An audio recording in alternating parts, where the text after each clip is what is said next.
लक्ष्मीनाथसमारम्भां नाथयामुनमध्यमाम् अस्मदाचार्यपर्यन्तां वन्दे गुरुपरम्पराम् इतिहासपुराणाभ्यां वेदं समुपब्रह्मयेत् बिभेत्यल्पश्रुताद्वेदः मामयं प्रतरिष्यति உலகம் யாவையும் தாமுளவாக்கலும் நிலைபெறுத்தலும் நீக்கலும் நீங்கலா அலகிலா விளையாட்டுடை ஆரவர் தலைவர் அன்னவர்க்கே சரண் நாங்களே.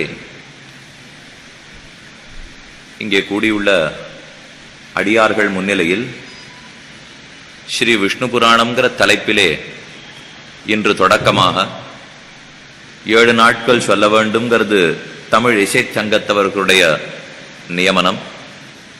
அதையே சிரமேற்கொண்டு எவ்வளவு நாழிகை பொழுது இருக்குமோ, அடியேனுக்கும் தெரிந்தது எவ்வளவோ, எவ்வளவு கேட்பதற்கு உங்களுக்கும் பொறுமை இருக்கிறதோ அதளவுக்கு இந்த 7 நாட்கள் சொல்லலாம்னு தொடங்குகிறேன். இப்பொழுது அடியேன் சொன்ன இந்த ஸ்லோகங்கள் வேதங்களை பற்றியும் அந்த வேதத்துக்கே பொருள் கூட்டும் இதிகாச புராணங்களின் பெருமகளை பற்றியும் சொல்ல வந்த ஸ்லோகங்கள். வேதங்களெல்லாம் இப்படி நினைக்குமாம், அதாவது வேதங்களை மட்டும் கற்றுவிட்டு இதிகாசங்களையும் புராணங்களையும் ஒருத்தன் படிக்காமலே அர்த்தங்களை புரிந்து கொள்ள வேண்டும் என்று பார்த்தால் வேதம்ங்கிற தாய் மிகவும் பயப்படுகிறாள். என்னை பற்றி இவன் தப்பு தப்பாகவே தான் அர்த்தத்தை தெரிந்து கொள்ளுவன். இதிகாச புராணங்களின் உதவியை கொண்டுதான் வேதங்களின் அர்த்தங்களையே நம்மால் சரிவர புரிந்து கொள்ள முடியும். என்ன காரணம்? நாமே பள்ளியிலே படிப்பதற்காக செல்லுகிறோம். போகும்பொழுது புஸ்தகத்துல படிக்கிறதுக்குன்னு பாடங்கள்லாம் கொடுத்து விடுவார்கள். ஆனா அதுவே 8வது 9வது 10வது வரைக்கும் போயிட்டோம்னா அதை கொண்டு போய் சோதனை சாலையில பண்ணி பார்க்கறதுன்னு ஒரு வழக்கம் வச்சுட்டு இருக்கோம் இல்லையா? புஸ்தக படிப்புங்கிறது முதல். அதை நடைமுறைப்படுத்தி பார்த்தா தான் படித்தது நம்முடைய மனசிலே தங்கும். வெறுமே புத்தகத்துல மட்டும் படிச்சோம்னா அது மனசுல தங்கவே தங்காது. அதே போலத்தான் வேதங்களும் இதிகாச புராணங்களும். புத்தக அறிவு கிடைக்கும் வேதங்களை படித்தால். ஆனா அந்த வேதங்கள்ல சொன்னபடி எப்படி நடக்க வேண்டும் என்பதை எம்பெருமானே பல பல அவதாரங்களை பண்ணி தானே உலகுக்கு முன்னுதாரணமாக இருக்கிறான். அந்த அவதாரங்களை எல்லாம் விளக்கி சொல்லுவதுதான் இதிகாசங்களும் புராணங்களும். அதனால இதிகாச புராணங்களுடைய உதவி இல்லாமல் வெறும் வேதங்களை மட்டும் நாம் படிக்க பார்த்தோம்னால் அது புத்தக அறிவாக மட்டுமே நிற்குமே தவிர அதை நடைமுறைப்படுத்துவதற்கு நம்மால் இயலவே இயலாது. அதனாலதான் இந்த ஸ்லோகம் சொல்லித்து இதிகாச புராணாபியாம் வேதம் சமுபபிரம்மயேது பிபேத்யல்பஸ்ருதாத் வேதா மாமயம் பிரதரிஷ்யதி. இவன் இதிகாச புராணங்களை தெரிந்து கொள்ளாமல் என்னுடைய அர்த்தங்களை மட்டும் சொல்ல முற்பட்டால் என்னை பத்தி தவறாகவே உலகத்திலே பிரச்சாரம் பண்ணிவிடுவனே என்ன வேதங்கள் எல்லாம் பயப்படுகின்றனவாம். ஆக வேதங்களுக்கு நாம் பயத்தை தவிர்க்கணும்னா அவசியம் இதிகாசங்களையும் புராணங்களையும் கற்க வேண்டும். இதிகாசம்ங்கிற சொல்லுக்கு அர்த்தம் என்ன? புராணம்ங்கிற சொல்லுக்கு அர்த்தம் என்ன? இதி ஹ இதினா இப்படின்னு அர்த்தம். இப்படியாக இருந்தது அப்படின்னு கதை சொல்றதுன்னா அதுக்கு இதிகாசம்னு பேர். புராணம்னா புரா அபி நவம் புராணம், மிகவும் பழையது. புராண புராதனம், புராதனம்னாலே பழையதுன்னு கேள்விப்படுறோம் இல்லையா? மிகவும் பழையதாக இருக்கும். அபி அப்படி இருந்தாலும் நவம், நவீனம்ங்கிறதுனா ரொம்ப புதுசுன்னு அர்த்தம். மிகவும் பழையதான கதைகளாக இருந்தாலும் அது புதிதாக அர்த்தங்களை கொடுத்து கொண்டே இருக்கும். அதுக்கு புராணம்னு பேர். இப்படி இருந்ததுன்னு கதையை சொல்லிட்டு போயிட்டோம்னா அது இதிகாசம். என்னென்னைக்கோ நடந்த கதைகள் இன்னைக்கு தேவையானதை போல புதுசா இருந்ததுன்னா புராதனமாக இருந்தாலும் அது புதிதான அர்த்தத்தை கொடுத்தா அதுக்கு புராணம்னு பேர். நம்ம பாரத தேசத்திலே இதிகாசங்கள் 2, ஸ்ரீராமாயணம் ஸ்ரீ மகாபாரதம். ஒன்று ராமனின் பெருமை சொல்ல வந்தது, மத்தொன்னு கண்ணனின் பெருமை சொல்ல வந்தது. 2 அவதாரங்களை பத்தி 2 இதிகாசம் கதையாக சொல்லி கொண்டு போகும். அடுத்து புராணம். இப்ப நாம பார்க்க கூடியிருக்கிற புராணம் புரா அபிநவம் புராணம், மிகவும் பழையதாக இருக்கும். ஆனா அன்றன்றைக்கு புதியதாக இருக்கும் இல்லையோ? இது நமக்கு புரிஞ்சுக்கிறது கொஞ்சம் கஷ்டம். பழையதாக இருந்தா பழசாத்தான் இருக்கணும், புதியதாக இருந்தா புதியதான் இருக்கணும். அது என்னமோ பழையதா இருக்கிறது போய் புதியதாக இருக்க முடியுமா என்ன நம்ம மனசுல சந்தேகம் வந்துட்டே இருக்கலாம். இது எனக்கு ரொம்ப நாள் புரியல. எப்படி பழையதா இருக்கிறது அன்னன்னைக்கு புதுசா இருக்க முடியும்? இப்ப இந்த வேட்டி வாங்கினேன், பழையதுன்னா பழையதுதான், அது கண்டிப்பா புதுசா இருக்க முடியாது. இப்ப இந்த புஷ்ப மாலையை கொண்டு போட்டு உள்ளார்கள், இது இன்னைக்கு இப்படி இருக்கும், இது நாளை காலத்தால பார்த்தா கண்டிப்பா இப்படி இருக்க போறது இல்லை. எத்தனை தூரம் நான் தண்ணீர் தெளிச்சு விற்கணும்னு பார்த்தா கூட அது இருக்கிற அளவுக்கு தான் இருக்குமே தவிர அதுக்கு மேல இது புதுசு ஆக்கிட முடியாது. அப்ப பழையதாக இருந்தாலும் இன்னைக்கு புதியதாக இருக்கிறதுங்கிறது என்னமா இருக்க முடியும்? இந்த புரிஞ்சுக்கிறதுக்கு ஒரு திவ்ய தேசத்திலே எம்பெருமான் கோயில் கொண்டு சேவை சாதிக்கிறான். கும்பகோணம் கும்பகோணம்னு நீங்கள்லாம் கேள்விப்பட்டிருக்கலாம். அதுக்கு வைணவ திருத்தலங்களிலே 108 திருத்தலங்களிலே திருக்குடந்தை திருக்குடந்தைன்னு அந்த திவ்ய தேசத்துக்கு பேர். கும்பகோணம்ங்கிறது உலகத்திலே பிரசித்தமான பேர். அங்க எம்பெருமானுக்கு திருநாமம் ஆறாவமுதன். நிறைய பேர் இந்த பேர் வச்சுருப்பா. ஆறாவமுதன் ஆறாவமுதன், ஆராத அமுதன், அள்ள அள்ள குறையாத அமுதம். எத்தனை அந்த பாத்திரத்திலேருந்து எடுத்துக்கொண்டே இருந்தாலும் இன்னும் புதுசு புதுசா இருந்துட்டே இருக்கு இல்லையா? பழசு முடிச்சுட்டோங்கிற எண்ணம் யாருக்கும் வர்றதில்லை. இப்போ அந்த மாதிரி உலகத்துல எந்த விஷயத்தை நாம பார்க்க முடியும்னா கண்டிப்பா பெருமானை பத்தி தான் பார்க்க முடியும். மற்ற எதுவா இருந்தாலும் 4 தரம் பார்த்தா அழுத்து போயிடும், இல்ல 40 தரம் பார்த்தா கண்டிப்பா அழுத்து போயிடும். அதே இங்க கூடலழகர் பெருமாள் சேவை சாதிக்கிறார், பக்கத்துல கள்ளழகர் பெருமாள் சேவை சாதிக்கிறார், இந்த பக்கம் திருமோகூர் எம்பெருமான் சேவை சாதிக்கிறான். இந்த திருமோகூர் இன்னைக்கு நேத்திக்கு ஏற்பட்டதா, கள்ளழகர் இன்னைக்கு நேத்திக்கு ஏற்பட்டதா? வாராவாரம் போறோம், மாசம் போறோம், வருஷா வருஷம் போறோம். ஒரு தரையும் அழகர் ஆத்துல இறங்குறாருன்னா கூட்டம் தாழ்றது கிடையாது. அதே அழகர், அதே வைகை, அதே சித்ரா பௌர்ணமி, அதே ஆறு, எந்த மாறுதலும் இல்லை. ஆனா அந்தந்த வருஷம் அடியார்கள் எதுக்கு சேவிக்கிறதுக்காக போறோம்? மிகவும் பழசா இருந்தாலும் இந்த வருஷம் நான் சேவிக்க போறச்சே அப்பொழுது புதியதாக எனக்கு சேவை சாதிக்கிறான் அல்லவா எம்பெருமான். அதனாலதான் எம்பெருமானுக்கு பகவானே ஆழ்வார்கள் பேர் கொடுத்தார்கள், அப்பொழுது என் ஆறாவமுதம். எப்பப்பெல்லாம் அந்த பெருமாளை சேவிக்கணும்னு போறோமோ அப்பொழுது ஆறாவமுதமா இருக்கான் இல்லையா?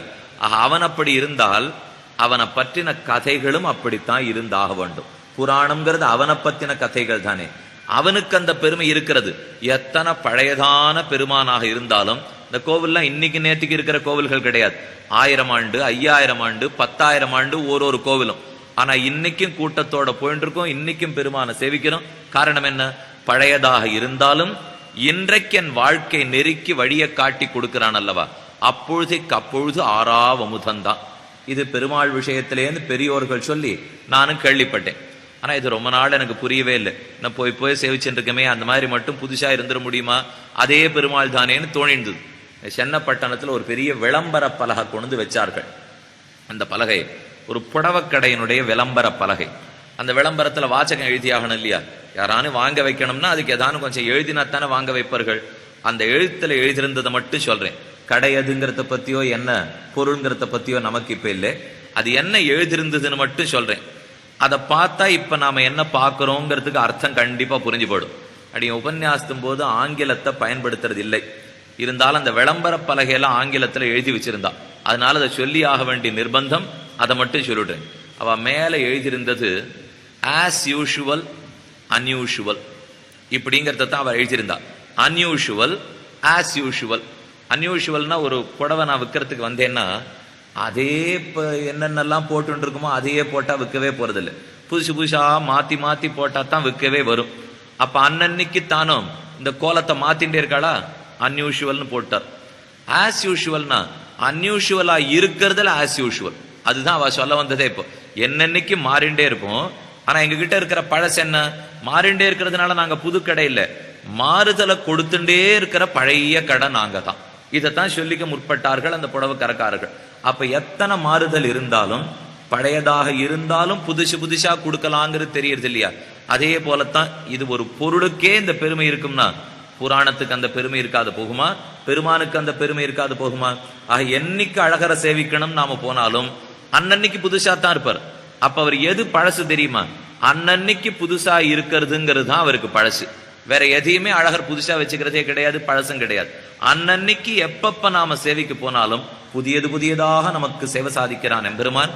அவனை பத்தின கருத்தானபடியாலதான் புறா அபிநவம் புராணம்னு சொல்றோம். இதிகாசங்கள் அன்று நடந்த கதையை சொல்லி முடிக்கும். புராணங்கள் அன்னைக்கு நடந்த கதை, ஆனா அது இன்னைக்கு எப்படி தேவையோ சேர்த்து சொல்லும். அந்த புராணங்களை 18 புராணங்களாக பிரித்தார்கள் பெரியோர்கள். எல்லாமே வேதவியாசரால சொல்லப்பட்டதுங்கிறது ஒரு கருத்து. ஏன்னா நமக்கு என்னைக்கும் ஒரு நல்லவர் பெரிய மகரிஷி வந்து சொல்லி கொடுத்தா தான் நமக்கு நம்பிக்கை வரும். ஒரு வார்த்தை நமக்கு ஒருத்தர் உபதேசம் பண்றார், இந்த மாதிரி பண்ணா தேவையில்லையே நமக்கு அபிப்பிராயம் சொல்லுகிறார். அந்த அபிப்பிராயத்தை நாம எப்ப நம்புவோம் தெரியுமா?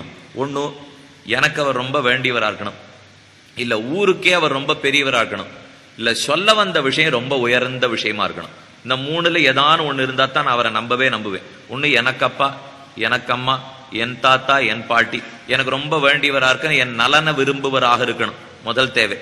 இல்ல எனக்கு அவருக்கு ஒண்ணு நெருங்கின உறவெல்லாம் இல்லை, ஆனா ஊருக்கே நல்லது சொல்றவர் ஒண்ணு அதுவான இருக்கணும், வார்த்தையை நம்பணும்னா. 3வது, என் விரோதியாகவே இருந்தாலும் சொல்ல வந்த விஷயம் உயர்ந்த விஷயமா இருந்தா நான் நம்பித்தான் ஆக வேண்டும். பகைவன் நான் பார்க்க முடியாது, நல்லது சொன்னா பகைவன் வார்த்தையா இருந்தாலும் எடுத்துட்டு ஆகணும். அதே கொஞ்சம் பிடிக்காததா இருந்தாலும் உறவுக்காரன் சொல்றதா இருந்தா கண்டிப்பா நான் எடுத்துட்டு தான் ஆகணும். எனக்கு ரொம்ப வருத்த தர்றதா இருந்தாலும் உயர்ந்தவன் சொல்றதா இருந்தா நான் எடுத்துட்டு தான் ஆகணும். அதே போலத்தான் புராணங்கள். சொல்ல வந்த விஷயம் ரொம்ப உயர்ந்த விஷயம், சொல்ல வந்தவரோ வேதவியாசரான மகரிஷி. இந்த வேதவியாசர் வேற ஆறும் அல்ல, வித்தி நாராயணம் பிரபும்.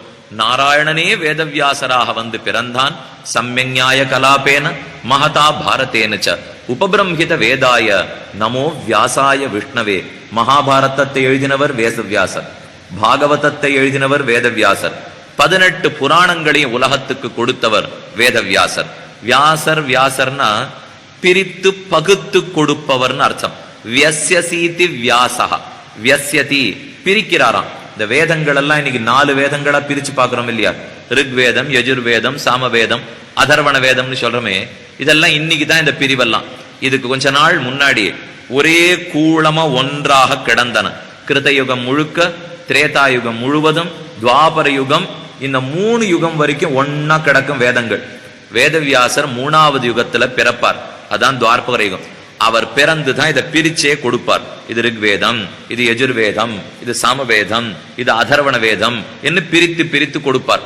இதை பிரிச்சதுனாலதான் ஓரளவுக்கான அதோட அர்த்தத்தை நாம இன்னைக்கு தெரிஞ்சுக்கிறோம். இது ஒரே திரியா வேற கடந்திருந்ததுன்னா இன்னைக்கு பிரிச்ச அப்புறமே அர்த்தம் புரியறது ரொம்ப கட்டமா தான் இருக்கு. இது இன்னும் முன்னாடி ஒரே திரியா இருந்தப்ப கண்டிப்பா அர்த்தம் புரிஞ்சிருக்காது. அதனால வேதவியாசர் நமக்கு வேண்டியதை செய்து கொடுக்க வல்ல நல்லவர், நம் நலனிலே விருப்பம் இருப்பவர். வேதவியாசரை பத்தி இந்த ஸ்லோகம் எல்லாருக்கும் தெரியும். வியாசம் வசிஷ்ட நப்தாரம் சக்தே பௌத்திரம கல்மஷம் பராசராத்மஜம் வந்தே சுகதாத்தம் தபோநிதிம். விஷ்ணு சஹஸ்ரநாம ஆரம்பிக்கச்சே இந்த ஸ்லோகம் சொல்லுவோம். வியாசர் பிரம்மாவனுடைய பிள்ளை, நேர வசிஷ்ட பகவான். வசிஷ்டர் ராமனுக்கே ஆச்சாரியன்கிறது தெரியும். விஸ்வாமித்திரருக்கும் வசிஷ்டருக்கும் நடந்த போட்டிகள் அத்தனை அடியார்களுக்கு தெரியும். அவர் தான் வசிஷ்டர். வசிஷ்டருடைய பிள்ளைக்கு சக்தின்னு பேர், சக்தியோட பிள்ளைக்கு பராசரர்னு பேர், பராசரருடைய பிள்ளைக்கு வேதவியாசர்னு பேர், வேதவியாசருடைய பிள்ளைக்கு சுகாச்சாரியர்னு பேர். இது ஒரு பெரிய பரம்பரை. ஒருத்தர் சொல்லணும்னு வராருன்னா அவருக்கு முன்னாடி முன்னாடி முன்னாடின்னு ஒரு பெரிய பரம்பரை இருந்தா கண்டிப்பா இவர் நல்லதைத்தான் சொல்லுவார். அப்படிங்கிற நம்பிக்கை நமக்கு ஏற்படுறது இல்லையா? அதனால வசிஷ்டர் பெரியவர், பிரம்மா உலகத்தையே படைக்கிற பிரம்மாவின் பிள்ளை. அந்த வசிஷ்டருடைய பிள்ளை சக்தி, சக்தியோட பிள்ளை அழகான பராசரர், பராசரர் பிள்ளை வேதவியாசர், வேதவியாசருடைய பிள்ளை தான் சுகாச்சாரியர். வேதவியாசரை பத்தியும் சுகரை பத்தியும் அழகான ஒரு கதை உண்டு. சுகர் மிகவும் இளையவர், வேதவியாசர் வயசானவர். 2 பேரும் ஒரு குளக்கரை ஓரமா நடந்து போனார்கள். அப்போ சில பெண்கள், இளம் பெண்கள்லாம் அந்த இடத்துல குளித்து கொண்டிருக்க, அவர்கள்லாம் வேதவியாசர் முதல்ல போன உடனே தங்கள் முந்தான தலைப்பெல்லாம் எடுத்து உடம்ப மூடினுட்டார். வேதவியாசர் தாண்டி போயிட்டார், வயசானவர். அடுத்து 16 வயசு கட்டிளங்காளை சுகாச்சாரியர் பின்னாடி நடந்தார். கவலையே படலை, எதையும் முடிக்கவே இல்லை, வெட்கமும் படலை, திறந்துட்டே குளித்து விட்டார்கள். 10 அடி தாண்டி 2 பேரும் போயிட்டா. போன அப்புறம் வேதவியாசருக்கு சந்தேகம், எனக்கு வயசு 120, இவ ஒன்னும் இவ்வளவு தூரம் வெட்கப்பட்டு உடம்பெடுத்து மூடினுட்டா, என் பிள்ளைக்கு வயசு 16, கவலையே படலை, ஒரு வெட்கத்தையும் காணும். ஏன் இந்த மாதிரி பாகுபாடு காட்டுகிறார்கள் பெண்கள்? போனவர் நேர திரும்ப வந்தார். சுகர் நேர போயிட்டார், திரும்பி பார்க்கல. வேதவியாசர் அங்கேயும் திரும்ப வந்து இந்த பெண்களை பார்த்து, இந்த மாதிரி நீங்க நடந்துக்க என்ன காரணம், என்ன பார்த்து என்ன வெட்கம், இளங்காளைய பார்த்து ஏன் வெட்கம் இல்லை கேட்டார். அந்த பெண் இதுக்கு பதிலே சொல்லல. இந்த பெண்கள் திரும்பி கேட்டா வேதவியாசரை பத்தி, இந்த கேள்வியும் நீர் தான் வந்து கேட்கிறீரே தவிர உன் பிள்ளை வந்து கேட்கலையேன்னு அவர்கள் திரும்பி கேட்டார்கள். இந்த கேள்வி அவர் பிள்ளை மனசுக்கு பட்டிருக்கலாம் இல்லையோ. ஆக நான் புடவைய மூடிக்கொண்டோமா விலகி இருந்தோமாங்கிறது உம்ம கண்ணுக்கு தான் பட்டுதே தவிர உம்ம பிள்ளை கண்ணுக்கு படவே இல்லையே, அதிலிருந்தே அதனாலதான் உம்மை பார்த்து நாங்க வெட்கப்பட்டோம். உம்ம பிள்ளைய பார்த்து வெட்கமே படலை. அவரை பொறுத்த வரைக்கும் மரமும் ஒண்ணு, புடவையும் ஒண்ணு, பெண்ணும் ஒண்ணு, எல்லாமே ஒண்ணு. இது சுகருடைய பார்வை. வேதவியாசருக்கு அந்த அளவான வித்தியாசம் இருந்தது இல்லையா? அந்த வேதவியாசர் தான் இந்த 18 புராணங்களையும் உலகத்துக்கு கொடுத்ததாக சொல்லுவர்கள். எம்பெருமானே, லோகத்தவர்களை உய்விப்பதற்காக நாம பெருங்கடலிலே தத்தளிக்கிறோம். சம்சாரம் சம்சாரம்ங்கிற கடல் சொல்றோம் இல்லையா? இந்த கடல்லேருந்து எப்படியானு நாம தாண்டி ஆக வேண்டும். அதற்கு கை பிடித்து கொள்ள ஒரு படகு தேவை. படகு இருந்தா தான் கடலை தாண்ட முடியும். ஆண்டாளுடைய பாசுரம் வங்க கடல் கடைந்த மாதவனை கேசவனைன்னு பாசுரம். கடல்ல வங்கம்ங்கிற கப்பல்கள் ஓடும். அந்த கப்பல் தான் இந்த புராணங்கள் அத்தனையும். இதை ஒரு தெப்ப கட்டையாக, படகாக, கட்டையாக பிடிச்சுனுட்டோம்னா சம்சாரம்ங்கிற கடலை நம்ம தாண்டி வைக்கிறார் வேதவியாசர். அதை சொல்றதுதான் புராணங்களுக்கே கருத்து. அந்த புராணங்களை 18ஆக பிரிப்பர்கள். சாத்திக புராணங்கள், ராஜச புராணங்கள், தாமச புராணங்கள், 18 புராணங்கள். சத்வகுணம், சத்வகுணம்ங்கிறது முதல் குணம், ரஜோகுணம்ங்கிறது 2வது குணம், தமோ குணம்ங்கிறது 3வது குணம். இந்த 3 குணங்களும் நம்ம விட்டு பிரியவே பிரியாது. ஒரு மனிதன் பிறக்கிறான்னு சொன்னாலே இந்த 3 குணங்கள் உடனே கவ்வி கொண்டு விடும் ஒரு மனிதனை. வாழ்க்கை முழுக்க நாம எதுக்கு போராடுறோம் தெரியுமா? சத்வகுணத்தை வளர்த்து கொண்டு ரஜோகுண தமோ குணத்தை அழிப்பதற்காக. இதுக்குதான் ஒரு மனிதனும் போராடுகிறான். நமக்கு தோணி, எதுக்கு ரஜோகுண தமோ குணத்தை அழிக்கணும்? ஏன் சத்துவகுணத்தை வளர்த்து கொள்ள வேண்டும்? சத்துவகுணம் சத்துவகுணம்ங்கிறது ஒரு விஷயத்தை பார்த்தா தெளிவா அதை புரிய வைக்கும், மயக்கமே வர வைக்காது. இப்ப நமக்கே விடியற்கார்த்தால எழுந்து புஸ்தகத்தை பிரிச்சு வச்சா கிடுகிடுகிடுன்னு தலைக்குள்ள ஏறும். அதே நாள் முழுக்க உழைச்ச ராத்திரி 11:45 ஒரு புஸ்தகத்தை எடுத்து வச்சு படிக்கணும்னு ஆரம்பிச்சோம்னா அப்படியே கொஞ்சம் சுத்துறதுக்கு தான் ஆரம்பிக்கும், சரியா புலப்படாது. நமக்கே சில நாட்கள் புஸ்தகத்தை படிக்க ஆரம்பிச்சா வேகமா புரியும். ஆனா சில நாட்கள் மந்தமா இருக்கும். நேற்றுக்கு நன்னா படிச்சமே, இன்னைக்கு சரியா வரமாட்டேங்கிறது. நீங்க குழந்தைகள், மாணவர்களே கேட்டு பார்க்கலாம். இது உட்காண்டே இருக்கும், புஸ்தகத்தை திறந்து கையில இருந்துட்டே இருக்கும், ஆனா ஒண்ணுமே ஏறவே ஏறாது. சில நாள் 2 மணி நாள் படிக்கிறதுக்குள்ள 10 பாடம் மனசுல ஏறினால் ஏறிடும். இந்த மாறுதல் ஒரு மனிதரிடம் ஏற்பட என்ன காரணம்? ஒரு நாளும் நம்ம இடத்துல இந்த முக்குணங்களும் விளையாடி கொண்டே இருக்கும். சத்துவகுணம், ரஜோகுணம், தமோகுணம், அது ஒன்னொன்னு ஏறும் இறங்கும், ஏறும் இறங்கும். இதுல சத்துவகுணம் நன்னா வளர்ந்தால் தெளிவா அத்தனையும் புரியும், எந்த குழப்பமும் இருக்காது. ரஜோகுணம் வளர்ந்தால் கோபமும் ஆசையும் பெருகும். இந்த 2 தான் ரஜோகுணத்துக்கு வேலை. தமோகுணம் இருந்தால் மயக்கம், தூக்கம், தெளிவின்மை. இது தமோகுணத்தினுடைய வேலை. தமோகுணம் வளர்ந்ததுன்னா மயங்குவோம், தூங்குவோம், சோம்பல் படுவோம். ரஜோகுணம் இருந்தா ஆசை அதிகம், கோபம் அதிகம், வேணும் வேணுங்கிற எண்ணம். சத்துவகுணம் இருந்தா தெளிந்த சிந்தனை, எதிலும் தேவையற்ற ஆசை வரவே வராது. இந்த முக்குணங்களுடைய காரியம் தான் ஒரு மனிதனும் செயல்படுகிறான். நமக்கே சில நாள் ஒருத்தர்கிட்ட ஏதாவது உதவி கேட்கணுங்கிறதுக்காக போயிருப்போம். பள்ளிக்கூடத்துல என் பிள்ளையை சேர்க்கணும்னு வச்சுப்போமே, ஒருத்தர் இடத்துல கேட்கறதுக்கு போனேன். சரி, கண்டிப்பா வாங்கி தந்துடுறேன், இப்பதான் இன்னும் மாசமால 2 மாசம் கழிச்சு வாங்கோ, வாங்கி கொடுத்துடுறேன்னு கண்டிப்பா உறுதிமொழி கொடுத்துட்டார். நானும் நம்பிவிட்டேன். 2 மாசம் பேசாம இருந்தேன். பள்ளிக்கூடம் திறக்க போற வேலை. அவரிடத்துல மறுபடியும் போய் நின்னா வீட்டு வாசல்லே விடல, வள்ளுன்னு விழுந்தார் என்கிட்ட. 2 மாசம் முன்னாடி ரொம்ப சிரித்த முகத்தோட கண்டிப்பா வாங்கி தரேன்னார். இப்ப 2 மாசம் கழிச்சு போறச்சே திரும்ப கூட பார்க்கல, வாசல்ல இருக்கிறவனை விட்டே விரட்டி அடிச்சுட்டார். போன்னு சத்தம் போட்டு என்ன வெளியில போய் சொல்லிட்டார். நான் வெளியில இருந்த வாயல் காப்போன் இடத்துல கேட்டேன், அன்னைக்கு 2 மாசத்துக்கு முன்னாடி வரைச்சே நன்னாத்தானே இவர் என்கிட்ட பேசினார் இன்முகத்தோட, இன்னைக்கே இவ்வளவு கோபிச்சிருக்கிறாருன்னு. அவன் கொஞ்சம் வேதம் எல்லாம் தெரிஞ்சவன். அவன் அழகா பதில் சொல்லிட்டான், இவனுக்கு அன்னைக்கு சத்துவகுணம் அதிகமா இருந்திருக்கும், இன்னைக்கு ரஜோகுணம் அதிகமா இருந்திருக்கும். இவ்வளவுதான் காரணம். சத்துவகுணம் அதிகமா இருந்ததுன்னா நல்லவனாக இனிமையா நடந்து கொள்வோம். ரஜோகுணம் அதிகப்பட்டால் கோபம், தாபம், ஆசை இது இத்தனை அதிகப்பட்டு போகும். ஆழ்வார்கள்ல கடைசி ஆழ்வாருக்கு திருமங்கை ஆழ்வார்னு பேர். அவர் ஒரு பாசுரத்துல காட்டினார், முக்குணத்தில் 2 அகற்றி ஒன்றினில் ஒன்றி நின்று திருவழுக்கூத்திருக்கைங்கிற பிரபந்தம். தமிழிலே பல வகையான பாடல்கள்லாம் உண்டு. தாண்டகம்னு சொல்றோம், கலித்துறைன்னு சொல்றோம், வெண்பா சொல்றோம், ஆசிரியப்பா சொல்றோம், பிள்ளை தமிழ்னு சொல்றோம், நிறைய சொல்றோம் இல்லையா? அத போல இது தமிழ்லே ஒரு வகை. எழுக்கூத்திருக்கைனா கணக்கு பாடல். இது எப்படி இருக்கும் கணக்குன்னா, நீங்க ஆண்டாள் தேர் பார்த்திருக்கலாம். பெரியசா மேல கட்டுறாளோ இல்லையோ, 7 நிலை இருக்கும், 6 நிலை, 5 நிலை, 4, 3, 2, 1 இந்த பக்கம் இருக்கும். அதே போல இந்த பக்கம் கீழே குறுகின்றே வரும், 6, 5, 4, 3, 2, 1. இந்த சின்னதுலேருந்து பெருசா போகும், பெருசிலேருந்து சின்னதா போகும். இதுக்கு ரதம் தேர் கட்டுகிற கணக்குன்னு பேர். இதே போலத்தான் இந்த பிரபந்தத்தையும் ஆழ்வார் பாடியிருக்கார். இந்த பாட்டை பார்த்தாலே 1, 2, 3, 4, 5, 6ன்னு எண்ணிக்கை வந்துட்டே இருக்கும். நார்த்திச நடுங்க அஞ்சரைய பறவை ஏறி நால்வாய மும்மதத்து இரு செவி ஒரு தனிவேழ தரந்தை. ஒரு பாட்டு புரியறதுக்காக மட்டும் சொல்றேன். நார்த்திச நடுங்க 4 வந்துதா, அஞ்சரைய பறவை ஏறி 5, நால்வாய மும்மதத்து இரு செவி ஒரு தனிவேழ தரந்தை. கதை சொல்றது கஜேந்திர மோட்ச கதை சொல்லிட்டு இருக்காரு திருமங்கையாழ்வார். அவர் ஒண்ணு 4, 5, 6 இப்ப சொல்றதுக்கு வரல.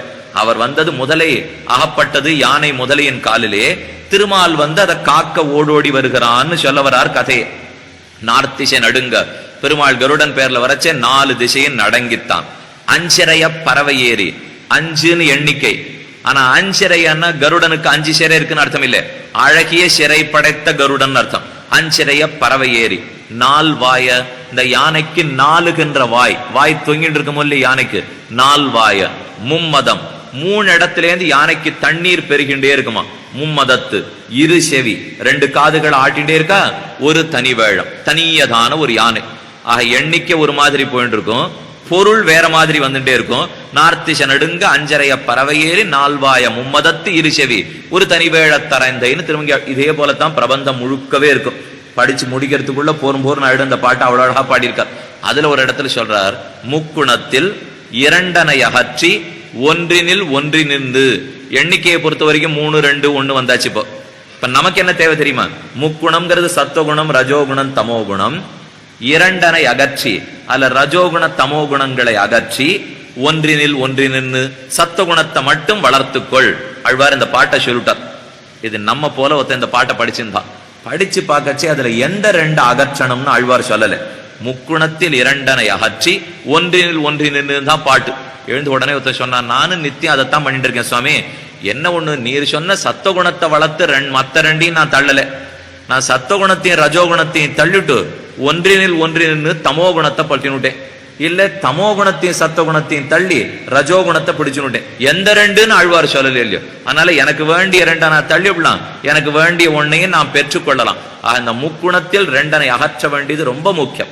அதுல சத்துவகுணத்தோட 6 புராணங்கள், ரஜோகுணத்துக்காக 6 புராணங்கள், தமோ குணத்துக்காக 6 புராணங்கள். 6, 3, 18 புராணங்கள். இதுல பிரம்மா சொன்னதாக கதை உண்டு. பிரம்மா சொன்னதை வேதவியாசர் கேட்டுக்கொண்டு உலகத்துக்கு சொன்னதாகவும் கதை உண்டு. பிரம்மாவுக்கு சத்துவகுணம் வளரச்சே அவர் ஒரு 6 புராணம் பாடிவிட்டார். அவருக்கு ரஜோகுணம் வளரச்சே இன்னொரு 6 புராணம். அவருக்கே தமோகுணம் வரச்சேதே இன்னொரு 6 புராணம். இப்படிதான் 6, 3, 18 புராணங்களை பாடினார். அதுல சத்துவகுணத்தோட பாடின புராணங்கள் முக்கியமான 6. அதுல சிறந்தது ஸ்ரீ விஷ்ணு புராணம். விஷ்ணு புராணம், ஸ்ரீமத் பாகவதம், காருட புராணம், வராக புராணம், இதெல்லாம் சத்தகுணத்தோட பாடினது. சத்தகுணத்தில் இருக்கிறச்சே விஷ்ணுவை பத்தி பேசுவார்கள். ரஜோகுணத்தோட இருக்கிறச்சே பிரம்மாவை பத்தியும் அக்னியை பத்தியும் பேசுவார்கள். தமோ குணத்தோட இருக்கிறச்சே பரமசிவனாரை பத்தி பேசுவார்கள். இப்படி 6, 3, 18 புராணங்கள் அமைந்தன. புராணங்களே பழையதாக இருந்தாலும் புதியதான அனுபவத்தை கொடுப்பதற்காக.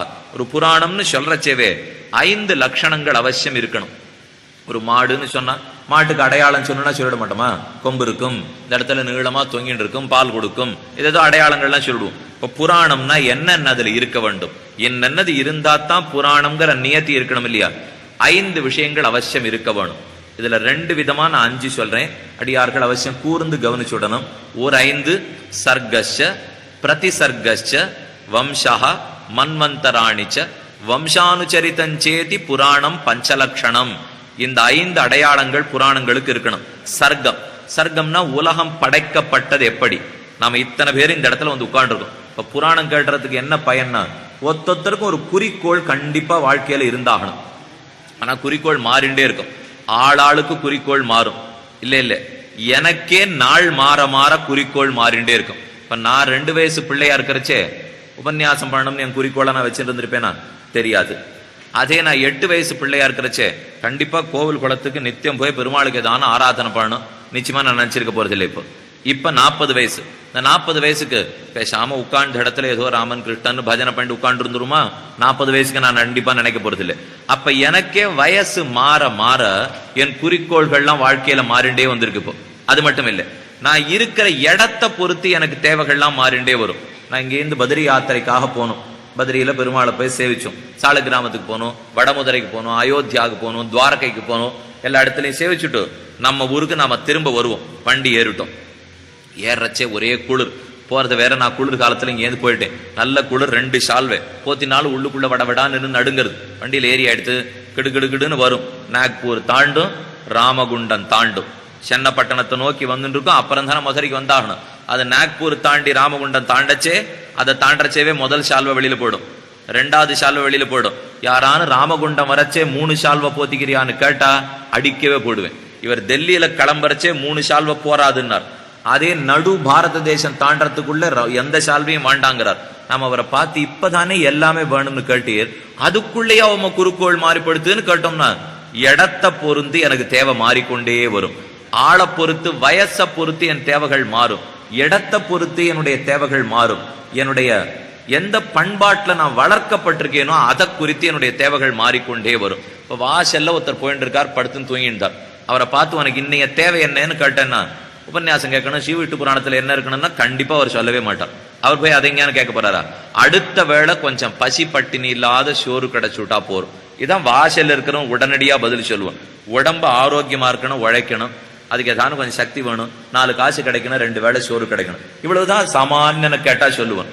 அதே அடுத்தடுத்து கொஞ்சம் நிலையை மாத்திண்டே போய் கேட்டார் வெவ்வேறு விஷயங்களை சொல்லுவார்கள். ஒரு சங்கீத வித்வான கேட்கிறோம், உமக்கு என்ன ஒண்ணு, நல்ல பாட்டு பாடுறவர், இந்த பாட்டு பாடுறவருக்கு உமக்கு எது பிடித்தம்னு கேட்டா ஒண்ணுமில்லை, சங்கீதம் 1 மாசம் நடக்கிறது சென்னையிலே, அது ஏதோ மாசம் டிசம்பர் மாசம், இங்க மார்ச் மாசம் வச்சுருக்கா, 1 மாசம் தொண்டை கட்டாம இருந்துட்டா போறோம், இதுதான் எனக்கு ரொம்ப முக்கியமான தேவைன்னுடுவோம். இப்ப உபன்யாசம் என்ன கேட்டான்னு சொல்ல போறேன், இப்போ 7 நாள் கணக்கணான்னு தொண்டை இருந்தா போறோம், கட்டாது இருந்தா போறோம். இப்போதைய தேவை எனக்கு இதுதான். இப்போ அவனவனுக்கு தேவைகள் மாறிக்கொண்டே வரும், காலமும் மாறும், தேவையும் மாறும், ஆளும் மாறும், ஆளுக்கு தகுந்த தேவைகளும் மாறும். ஆனா இந்த இத்தனை தேவைகளும் கடைசியா ஒரு இடத்துல நம்ம கொண்டு போய் விட்டுத்தான் ஆகணும். இப்படி மாறிக்கொண்டே இருந்தால் வாழ்க்கைங்கிற விளையாட்டை நம்மால சரியா விளையாடவே முடியாது. மாறுறதெல்லாம் வாஸ்தவம். எப்படி மாறலாம் தெரியுமா? ஒரு பெரிய ஆட்டம் ஆடுறோம்னு வச்சுப்போம், அதுக்கு வச்சுட்டு இந்த கால்பந்தாட்டம்னு போட்டி ஆடுறதுக்காக ஆரம்பிக்கிறோம். இப்போ அதுல ஒரு ஆளும் ஒரு இடத்துல மாறிண்டே இருப்பார். பந்து இங்க போகும், அங்க போகும், அங்க போகும், இங்க போகும், ரொம்ப வேகமா நடக்கிறது கால்பந்தாட்ட போட்டி, வாஸ்தவம். அதே போலத்தான் நமக்கும் வாழ்க்கையின் குறிக்கோள்கள் மாறும். இங்க நிற்கிறவர் அங்க போடுவர், அங்க நிற்கிறவர் இங்க வருவர், எதை தடுத்து எங்க அடிக்கணுமோ அதுக்கு தகுந்தாப்புல ஆள் மாறிண்டே வரும். இது இத்தனையும் மாறுறதேங்கிறதுக்காக பந்த கடைசியில ஒரு இடத்துக்குள்ள, ஒரு கட்டடத்துக்குள்ள அடிக்கணும் இல்லையோ, அதையே நான் தள்ளி தள்ளி வச்சுட்டே இருந்தேன்னா என்ன ஆகும்? ஆட்டக்காரர்கள் எத்தனை பேர் எத்தனை இடத்துல வேணா மாறலாம், பந்து எந்த திசையை நோக்கி வேணா போலாம், ஆனா கடைசியா எதுக்குள்ள நான் பந்த போடணுமோ அந்த இடத்த மாத்திரவே கூடாது. அதுவும் மாறிண்டே இருந்தா ஆட்டம் ஆடுறதுக்கே வழி கிடையாது. அப்புறம் அதனால எத்தனை ஆட்டம் ஆடினாலும் நமக்குள்ள எவ்வளவு வேணா சுத்திக்கலாமே தவிர கடைசியில இந்த பந்து போய் சேர வேண்டிய இடம்ங்கிறது கண்டிப்பா ஒண்ணு உண்டு. இப்ப புராணங்கள் என்ன பண்ணும்னா, நாம நம்மளுடைய வாழ்க்கைக்கு தகுந்தாப்புல எப்படி ஆடணும்னு சொல்லி கொடுத்துரும். அதே சமயத்துல இந்த பந்து கடைசியா எங்க போய் விழுங்கிறதையும் சொல்லி கொடுத்துரும். இந்த ரெண்டையும் சொல்றதுதான் புராணங்களுக்கே இருக்கிற சிறப்பு. அதனாலதான் பழையதா இருந்தாலும் புதியது புதியதுன்னு இன்னி வரைக்கும் சொல்லிட்டு இருக்கோம். இப்ப ரெண்டையுமே சொல்றது இல்லையோ, ஆடுற முறையும் சொல்லி கொடுத்துறது. அப்ப இந்த லோகத்துல வாழறதுக்கும் வழி தெரிஞ்சு விடலாம். கடைசியா இந்த லோகத்துல வாழ்ந்து வாழ்ந்தே சிரமப்பட்டு இருக்க முடியாது. ஒரு நாள் இல்லாட்டா இன்னொரு நாள் ஏதான ஒரு முடிவுக்கு நாம வந்துதான் ஆகணும். இந்த ஊர்ல துன்பம் இருக்கு, இன்பம் இருக்கு, சேர்ந்து சேர்ந்தே தான் மனிதன் ஆறா இருந்தாலும் அனுபவிச்சாகணும். ஒரே எதிரியா துன்பப்படுறவனும் இல்லை, ஒரே எதிரியா இன்பப்படுறவனும் இல்லை. தமிழர்களே ரொம்ப நாளா சொல்லிட்டு இருக்கா, 30 ஆண்டுகள் வரிசையா இன்பப்பட்டவனும் கிடையாது, 30 ஆண்டுகள் துன்பம் அடைந்தவனும் இல்லைன்னுவர்கள். இந்த கால சக்கரம் சுத்துறது இல்லையா, 12 ராசின்னு சொல்றோம். ஒரு ராசியும் 2.5 வருஷம் சுத்தும். அதனாலதான் 12 2 30 வருஷம் கணக்கு வச்சுருக்கோம். 30 ஆண்டு வாழ்ந்தவன் இல்லை, 30 ஆண்டு கெட்டவன் இல்லைன்னு சொல்லுவார்கள். ஏன்னா 30ன்னா ஒரு தடவை இந்த ராசி சக்கரம் சுத்தி வந்துடும். கண்டிப்பா இவன் வாழ்க்கையில மாறுதல் இருந்தே தான் ஆகணும். அதனால மாறுதலுக்கு உட்பட்டு தான் நம்முடைய வாழ்க்கை. துன்பம் இருக்கு, இன்பம் இருக்கும். யார் சிரிச்சாலும் நமக்கே நம்ம உள் மனசுல தெரியும், நாளைக்கோ நாளைக்கோ அழ போறேன்னு. யார் அழுதாலும் நமக்கே தெரியும், நாளைக்கோ நாளைக்கோ சிரிக்க போறேன்னு. ஆக துன்பம்ங்கிறது வந்தா இன்பம் வரத்தான் போறது, இன்பம் வந்தா துன்பம் வரத்தான் போறது. ஒரு பெரியவர் இடத்துல போய் கேட்டாலாம், இன்பம்ங்கிறது எதுன்னுட்டு. அவர் ரொம்ப வேடிக்கையா வரி சொல்லிட்டார். இந்த வெள்ளை வேஷ்டி கட்டின்னு இருக்கும் இல்லையோ, இது பெரிய வேஷ்டி. இந்த வேட்டியினுடைய முனையில சரிகை போட்டிருக்கும் இல்லையோ, இந்த வேட்டியினுடைய சரிகையை போலத்தான் வேட்டியை இன்பம்னு துன்பம்னு வச்சுடுங்க. அதுல இருக்கிற சரிகை தான் இன்பம்னார். வேட்டி தான் ரொம்ப பெருசா இருக்கும், துன்பம் நிறைய இருக்கும். அதுக்கு கொஞ்சம் பளபளான்னு கீழே ஜரிகை போட்டு கட்டிக்கணும் இல்லையா, அது மட்டும்தான் நாம் இந்த உலகத்துல படுற இன்பம். ஆக துன்பம் நிறைய வெள்ளை வேட்டியாட்டம் இருக்கும். வேட்டி தான் முக்கியம், ஜரிகைனால இப்ப முக்கியமே இல்லை. இப்போ படுற துன்பம் தான் வாழ்க்கையில நன்னா தெரிய போறதே தவிர இன்பம்ங்கிறது சரிகை ஆட்டம் அப்பப்ப கொஞ்ச நேரம் பளபளான்னு வரும், அப்பப்போ போயிட்டே இருந்துரும். இதுக்கு வேடிக்கையா ஒரு கதை சொன்னார்கள். ஒருத்தன் ஓடின்னு இருந்தான் காட்டிலே, பின்னாடி புலி துரத்தின்னு வந்தது. புலி துரத்துறதேங்கிறதுக்காக போய் ஒரு பாழுங்கணத்திலே, அது பாழுங்கணம் அவனுக்கு தெரியாது, மேல புல்லு சத்தையெல்லாம் போட்டு மறைச்சு வச்சிருந்தார்கள். அவன் கொண்டு போய் காலை மேல வச்சுட்டான். அது நேரம் முறிஞ்சு போய் கீழே விழ போறான் பாழுங்கணத்திலே. வாசல்ல ஜாகிரதையா புலி வந்து நின்றுடுத்து. இவன் வெளியில வந்து தானே ஆகணும் ஒரு நாள், கண்டிப்பா அப்ப பிடிச்சு சாப்பிட்டு போன்னு புலி நிற்கிறது. இவன் கீழே விழுந்தவன் கீழே போய் விழுந்துடலாமான்னு பார்த்தா ஒரு 10 நாகப்பாம்பு கிணத்துல கீழே நின்றுடுது. இவன் கீழேயோ நாகப்பாம்பு போனா கடிச்சிடும். மேல புலி காத்துன்னு இருக்கு, மேல வந்தா பார்த்து போக முடியும். நல்ல வேளை இவன் கீழையும் விழல மேலையும் போல. இவன் விழுந்துட்டே இருந்துச்சு. ஒரு பெரிய கொடி பக்கத்துல தொங்கிருந்தது, செடி கொடி. அதை கெட்டியா பிடிச்சுட்டான். பாதி நிலையில ஊசல் ஆடிட்டு இருக்கான். கீழே பார்த்தா பயம், பாம்பு. மேல பார்த்தா புலி.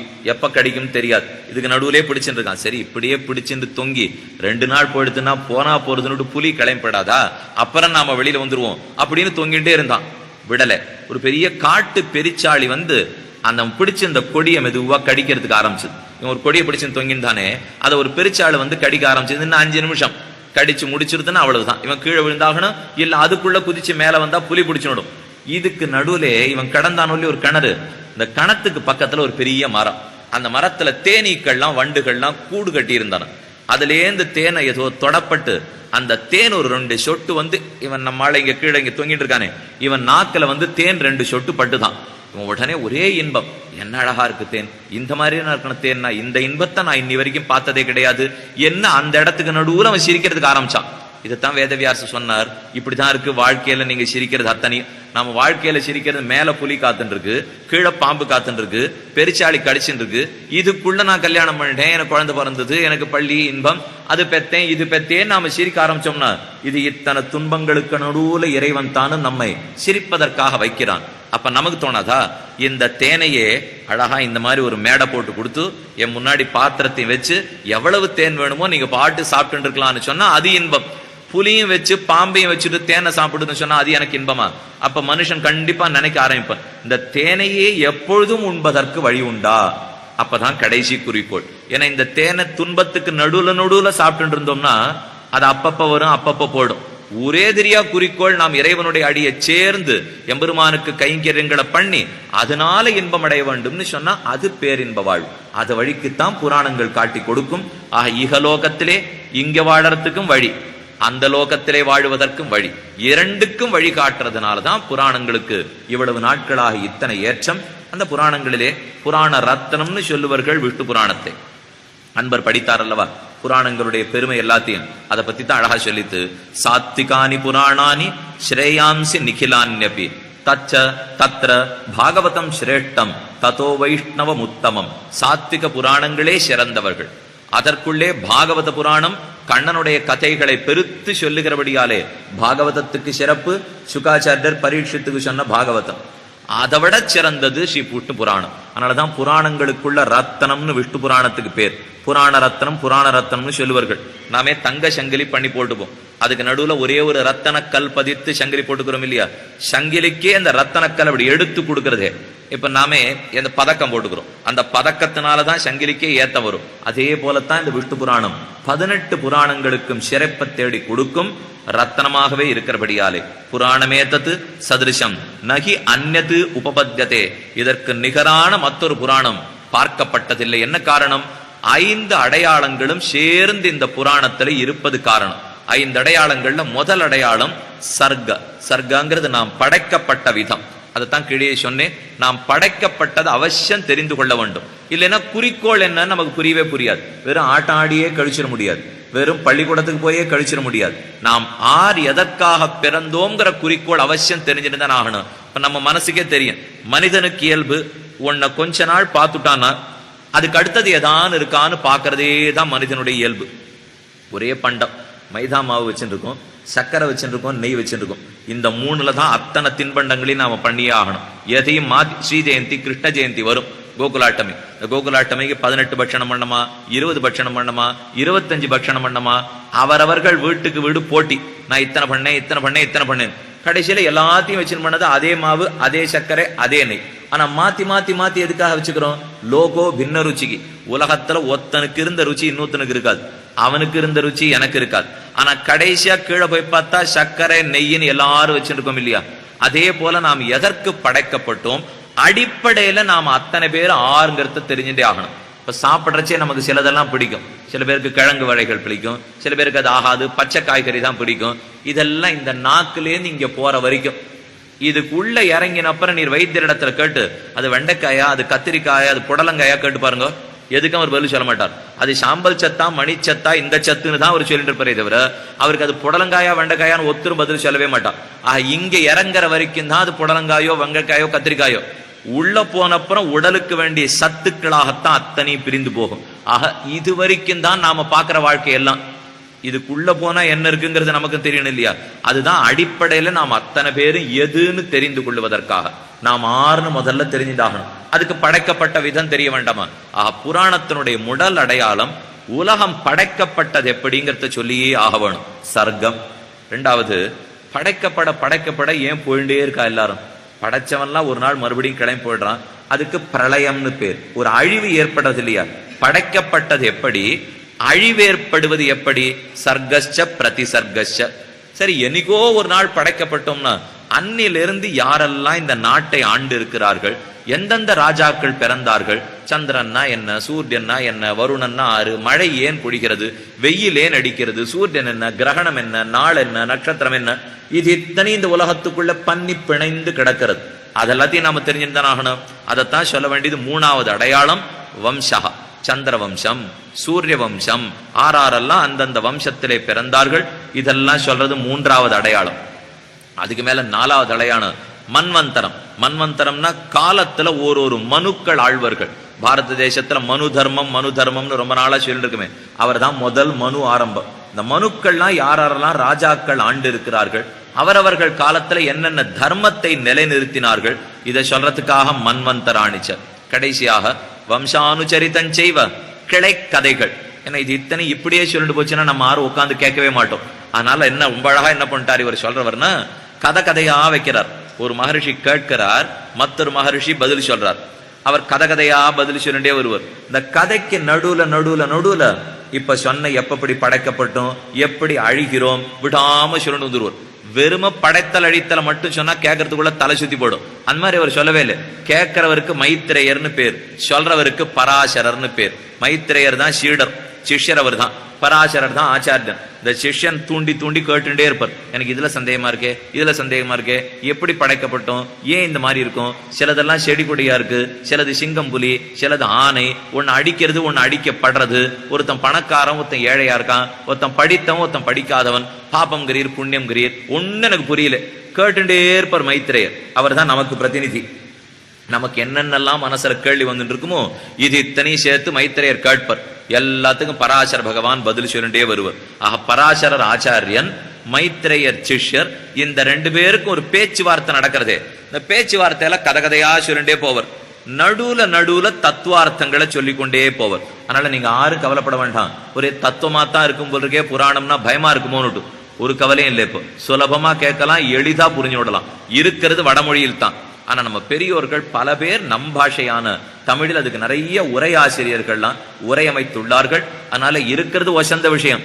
இருந்தாலும் அதை எவ்வளவு எளிமைப்படுத்தி சொல்ல முடியுமோ அவ்வளவு தூரம் நாம பார்ப்போம். ஆனால் கூர்மை கண்டிப்பாக தேவை. கொஞ்சம் கூர்ந்து கவனித்தாத்தான் அர்த்தங்களை நாம புரிஞ்சுக்க முடியும். ஏன்னா படைப்புங்கிறதே ரொம்ப குழம்பக்கூடிய ஒரு விஷயம். நாம படைச்சு இவ்வளவு தூரம் இருக்கணும். இந்த உடம்புங்கிறதே இதுல இருக்கிற குழப்பத்தை பார்த்தோம்னா வைத்தியர் இருக்கிறவருக்கு பாதி பேருக்கு பாதி விஷயம் தெரியவே போறது இல்லை. இப்போ இது எவ்வளவு தூரம் படுத்துனா கண்ணுக்கு தனி வைத்தியர், காதுக்கு தனி வைத்தியர், தோளுக்கு தனி வைத்தியர், கைக்கு தனி வைத்தியர் அளவு கொண்டு போய் விட்டுட்டோம். ஒருத்தர் வெடிக்க சொன்னார், நல்ல வேளை இன்னும் வலது கைக்கு ஒரு வைத்தியர் இடது கைக்கு ஒரு வைத்தியர்னு வரல.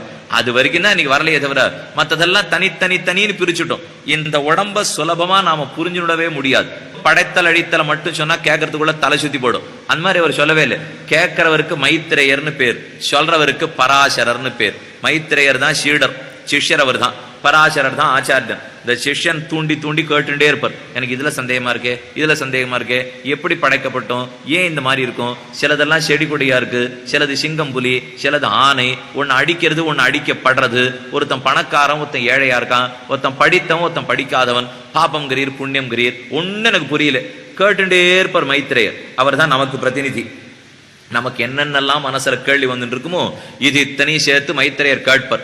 எல்லாத்துக்கும் பராசர பகவான் பதில் சொல்லிட்டே வருவார். பராசரர் ஆச்சாரியன், மைத்ரேயர் சிஷ்யர். இந்த 2 பேருக்கும் ஒரு பேச்சுவார்த்தை நடக்கிறது. இந்த பேச்சுவார்த்தையில கதகதையா சொல்லிட்டே போவர். நடுவுல தத்துவார்த்தங்களை சொல்லிக்கொண்டே போவர். அதனால நீங்க யாரும் கவலைப்பட வேண்டாம். ஒரே தத்துவமா தான் இருக்கும் போல இருக்கே, புராணம்னா பயமா இருக்குமோன்னு ஒரு கவலையும் இல்லை. இப்போ சுலபமா கேட்கலாம், எளிதா புரிஞ்சு விடலாம். இருக்கிறது வடமொழியில் தான். ஆனா நம்ம பெரியோர்கள் பல பேர் நம் பாஷையான தமிழில் அதுக்கு நிறைய உரையாசிரியர்கள்லாம் உரையமைத்துள்ளார்கள். அதனால இருக்கிறது வசந்த விஷயம். இருந்தாலும் அதை எவ்வளவு எளிமைப்படுத்தி சொல்ல முடியுமோ அவ்வளவு தூரம் நாம பார்ப்போம். ஆனால் கூர்மை கண்டிப்பாக தேவை. கொஞ்சம் கூர்ந்து கவனித்தாத்தான் அர்த்தங்களை நாம புரிஞ்சுக்க முடியும். ஏன்னா படைப்புங்கிறதே ரொம்ப குழம்பக்கூடிய ஒரு விஷயம். நாம படைச்சு இவ்வளவு தூரம் இருக்கணும். இந்த உடம்புங்கிறதே இதுல இருக்கிற குழப்பத்தை பார்த்தோம்னா வைத்தியர் இருக்கிறவருக்கு பாதி பேருக்கு பாதி விஷயம் தெரியவே போறது இல்லை. இப்போ இது எவ்வளவு தூரம் படுத்துனா கண்ணுக்கு தனி வைத்தியர், காதுக்கு தனி வைத்தியர், தோளுக்கு தனி வைத்தியர், கைக்கு தனி வைத்தியர் அளவு கொண்டு போய் விட்டுட்டோம். ஒருத்தர் வெடிக்கா சொன்னார், நல்ல வேளை இன்னும் வலது கைக்கு ஒரு வைத்தியர், இடது கைக்கு ஒரு வைத்தியர்னு வரல. அது வரைக்கும் தான் இன்னைக்கு வரலையே தவிர மற்றதெல்லாம் தனின்னு பிரிச்சுட்டோம். இந்த உடம்ப சுலபமா நாம புரிஞ்சுடவே முடியாது. உள்ள இருக்கிறது பல விஷயம் நமக்கு தெரியாது. நரம்பு மண்டலம் பத்மாசனம்னு சொல்றமே, இந்த 2 காலையும் ஒண்ணுக்கு ஒண்ணு மேல உட்காந்து யோகா பயிற்சி பண்ணச்சே பத்மாசனத்துல உட்கார்றோம். 27,000 நரம்புகள் நம் கட்டுப்பாட்டுக்குள்ள வரும். பத்மாசனத்தில் 1/2 மணி 1 மணி உட்கார்ந்தோம்னா அவ்வளவு தூரம் நுணுக்கமானவை இந்த சரீரம். இத போய் பெருமான் படைக்கிறான்னு தெரிஞ்சுக்கிறது கதை புஸ்தகம் படிச்சுக்கிறாப்புல கண்டிப்பா தெரிஞ்சிட முடியாது. கொஞ்சமான கட்டப்படணும். நான் படுற கட்டத்தை நான் பட தயார், நீங்க படுற கட்டத்தை நீங்களும் பட தயாரா இருந்தா அதுக்குன்னு கட்டப்படுத்த போறேன்னு நான் சொல்ல வரல. இப்போ கொஞ்சம் கூர்ந்து கவனித்தோம்னா அவசியம் தெரிஞ்சு விடலாம். வேடிக்கை பண்றதுக்காக அடி இந்த இடத்துல வரல. அது சொல்றதுக்கு எங்களுக்கு தெரியாது. அடியன் பழைய காலத்து உபன்யாசகன், புது காலத்து உபன்யாசகன் அல்ல, மேடை பேச்சாளனும் அல்ல. அதனால புஸ்தகத்துல பழசு என்ன இருக்கோ அதை சொல்ல மட்டும்தான் அடி எனக்கு தெரியும். அதைத்தான் நீங்களும் இப்போதை கேட்டாகணும். கூப்பிட்டா எடுத்து வந்துட்டேன். அதனால இந்த விஷயத்தை தான் நீங்களும் இப்ப கேட்டாகணும். சொல்றது எவ்வளவோ அழகெல்லாம் உண்டு. ஆனா புதுசா பார்த்துட்டு போனோம்னா சிலதெல்லாம் தவறான அர்த்தமே வந்துடலாம். ஆனா பழையதா அப்படியே நாம புதியதா பார்த்தோம்னா தவறாமல் நம்ம வாழ்க்கைக்கு நெறிமுறைக்கு வழிகாட்டும். இதைத்தான் சொல்றாரு இந்த இடத்துல. ந சேது ந கயா கங்கா ந காசி நச்ச புஷ்கரம் அருகந்தி வைஷ்ணவஸ்ய அஸ்ய கலாம் கோட்டி சதாம் அப்பி. காசி சேது கரைக்கு போய் தீர்த்தமாடுறோம், புண்ணியம் கிடைக்கணுங்கிறதுக்காக. கயைக்கு போகிறோம், கங்கைக்கு போகிறோம், காசிக்கு போகிறோம், புஷ்கரத்துக்கு போகிறோம். இது இத்தனை இடத்துக்கும் போயிட்டு திரும்பி வந்தா தராசு தட்டுல ஒரு பக்கம் வச்சுங்கோ, விஷ்ணு புராணத்தை கேட்கறத தராசு தட்டத்துல இன்னொரு பக்கத்துல வச்சுங்கோ. இதனுடைய 1 கோடிக்கு கூட இது நிகர் ஆகாது. அதைத்தான் பெரியோர்கள் சொல்லுகிறார்கள். காசிக்கு போனாலோ கங்கைக்கு போனாலோ தீர்த்தமாடலாம், எழுந்து வரலாம். அதுக்கு மேல பெருசா ஞானம் வளர்ந்துறதுக்கு வழி கிடையாது. ஆனா புஸ்தகத்தை வாசிக்க ஞானம் நிறைய வளரும். ஞானத்தால தான் கடைசியா மோட்சம் கிடைக்க போறது. தவிர வெறும் ஒரு இடத்துக்கு போயிட்டு வந்ததுனால பின்ன எதுக்கு போயிட்டு வரும்? புஸ்தகத்துல படிச்சதை உறுதிப்படுத்தி கொள்வதற்காகத்தான் அந்தந்த இடத்துக்கு நாம போறோம். புஸ்தகத்துல ஒண்ணு படிச்சுட்டோம், கங்கையை பத்தி கேட்டுடுவோம், அப்ப கங்கைக்கு போய் பார்த்தா அர்த்தம் தெரிஞ்சுக்கலாம்.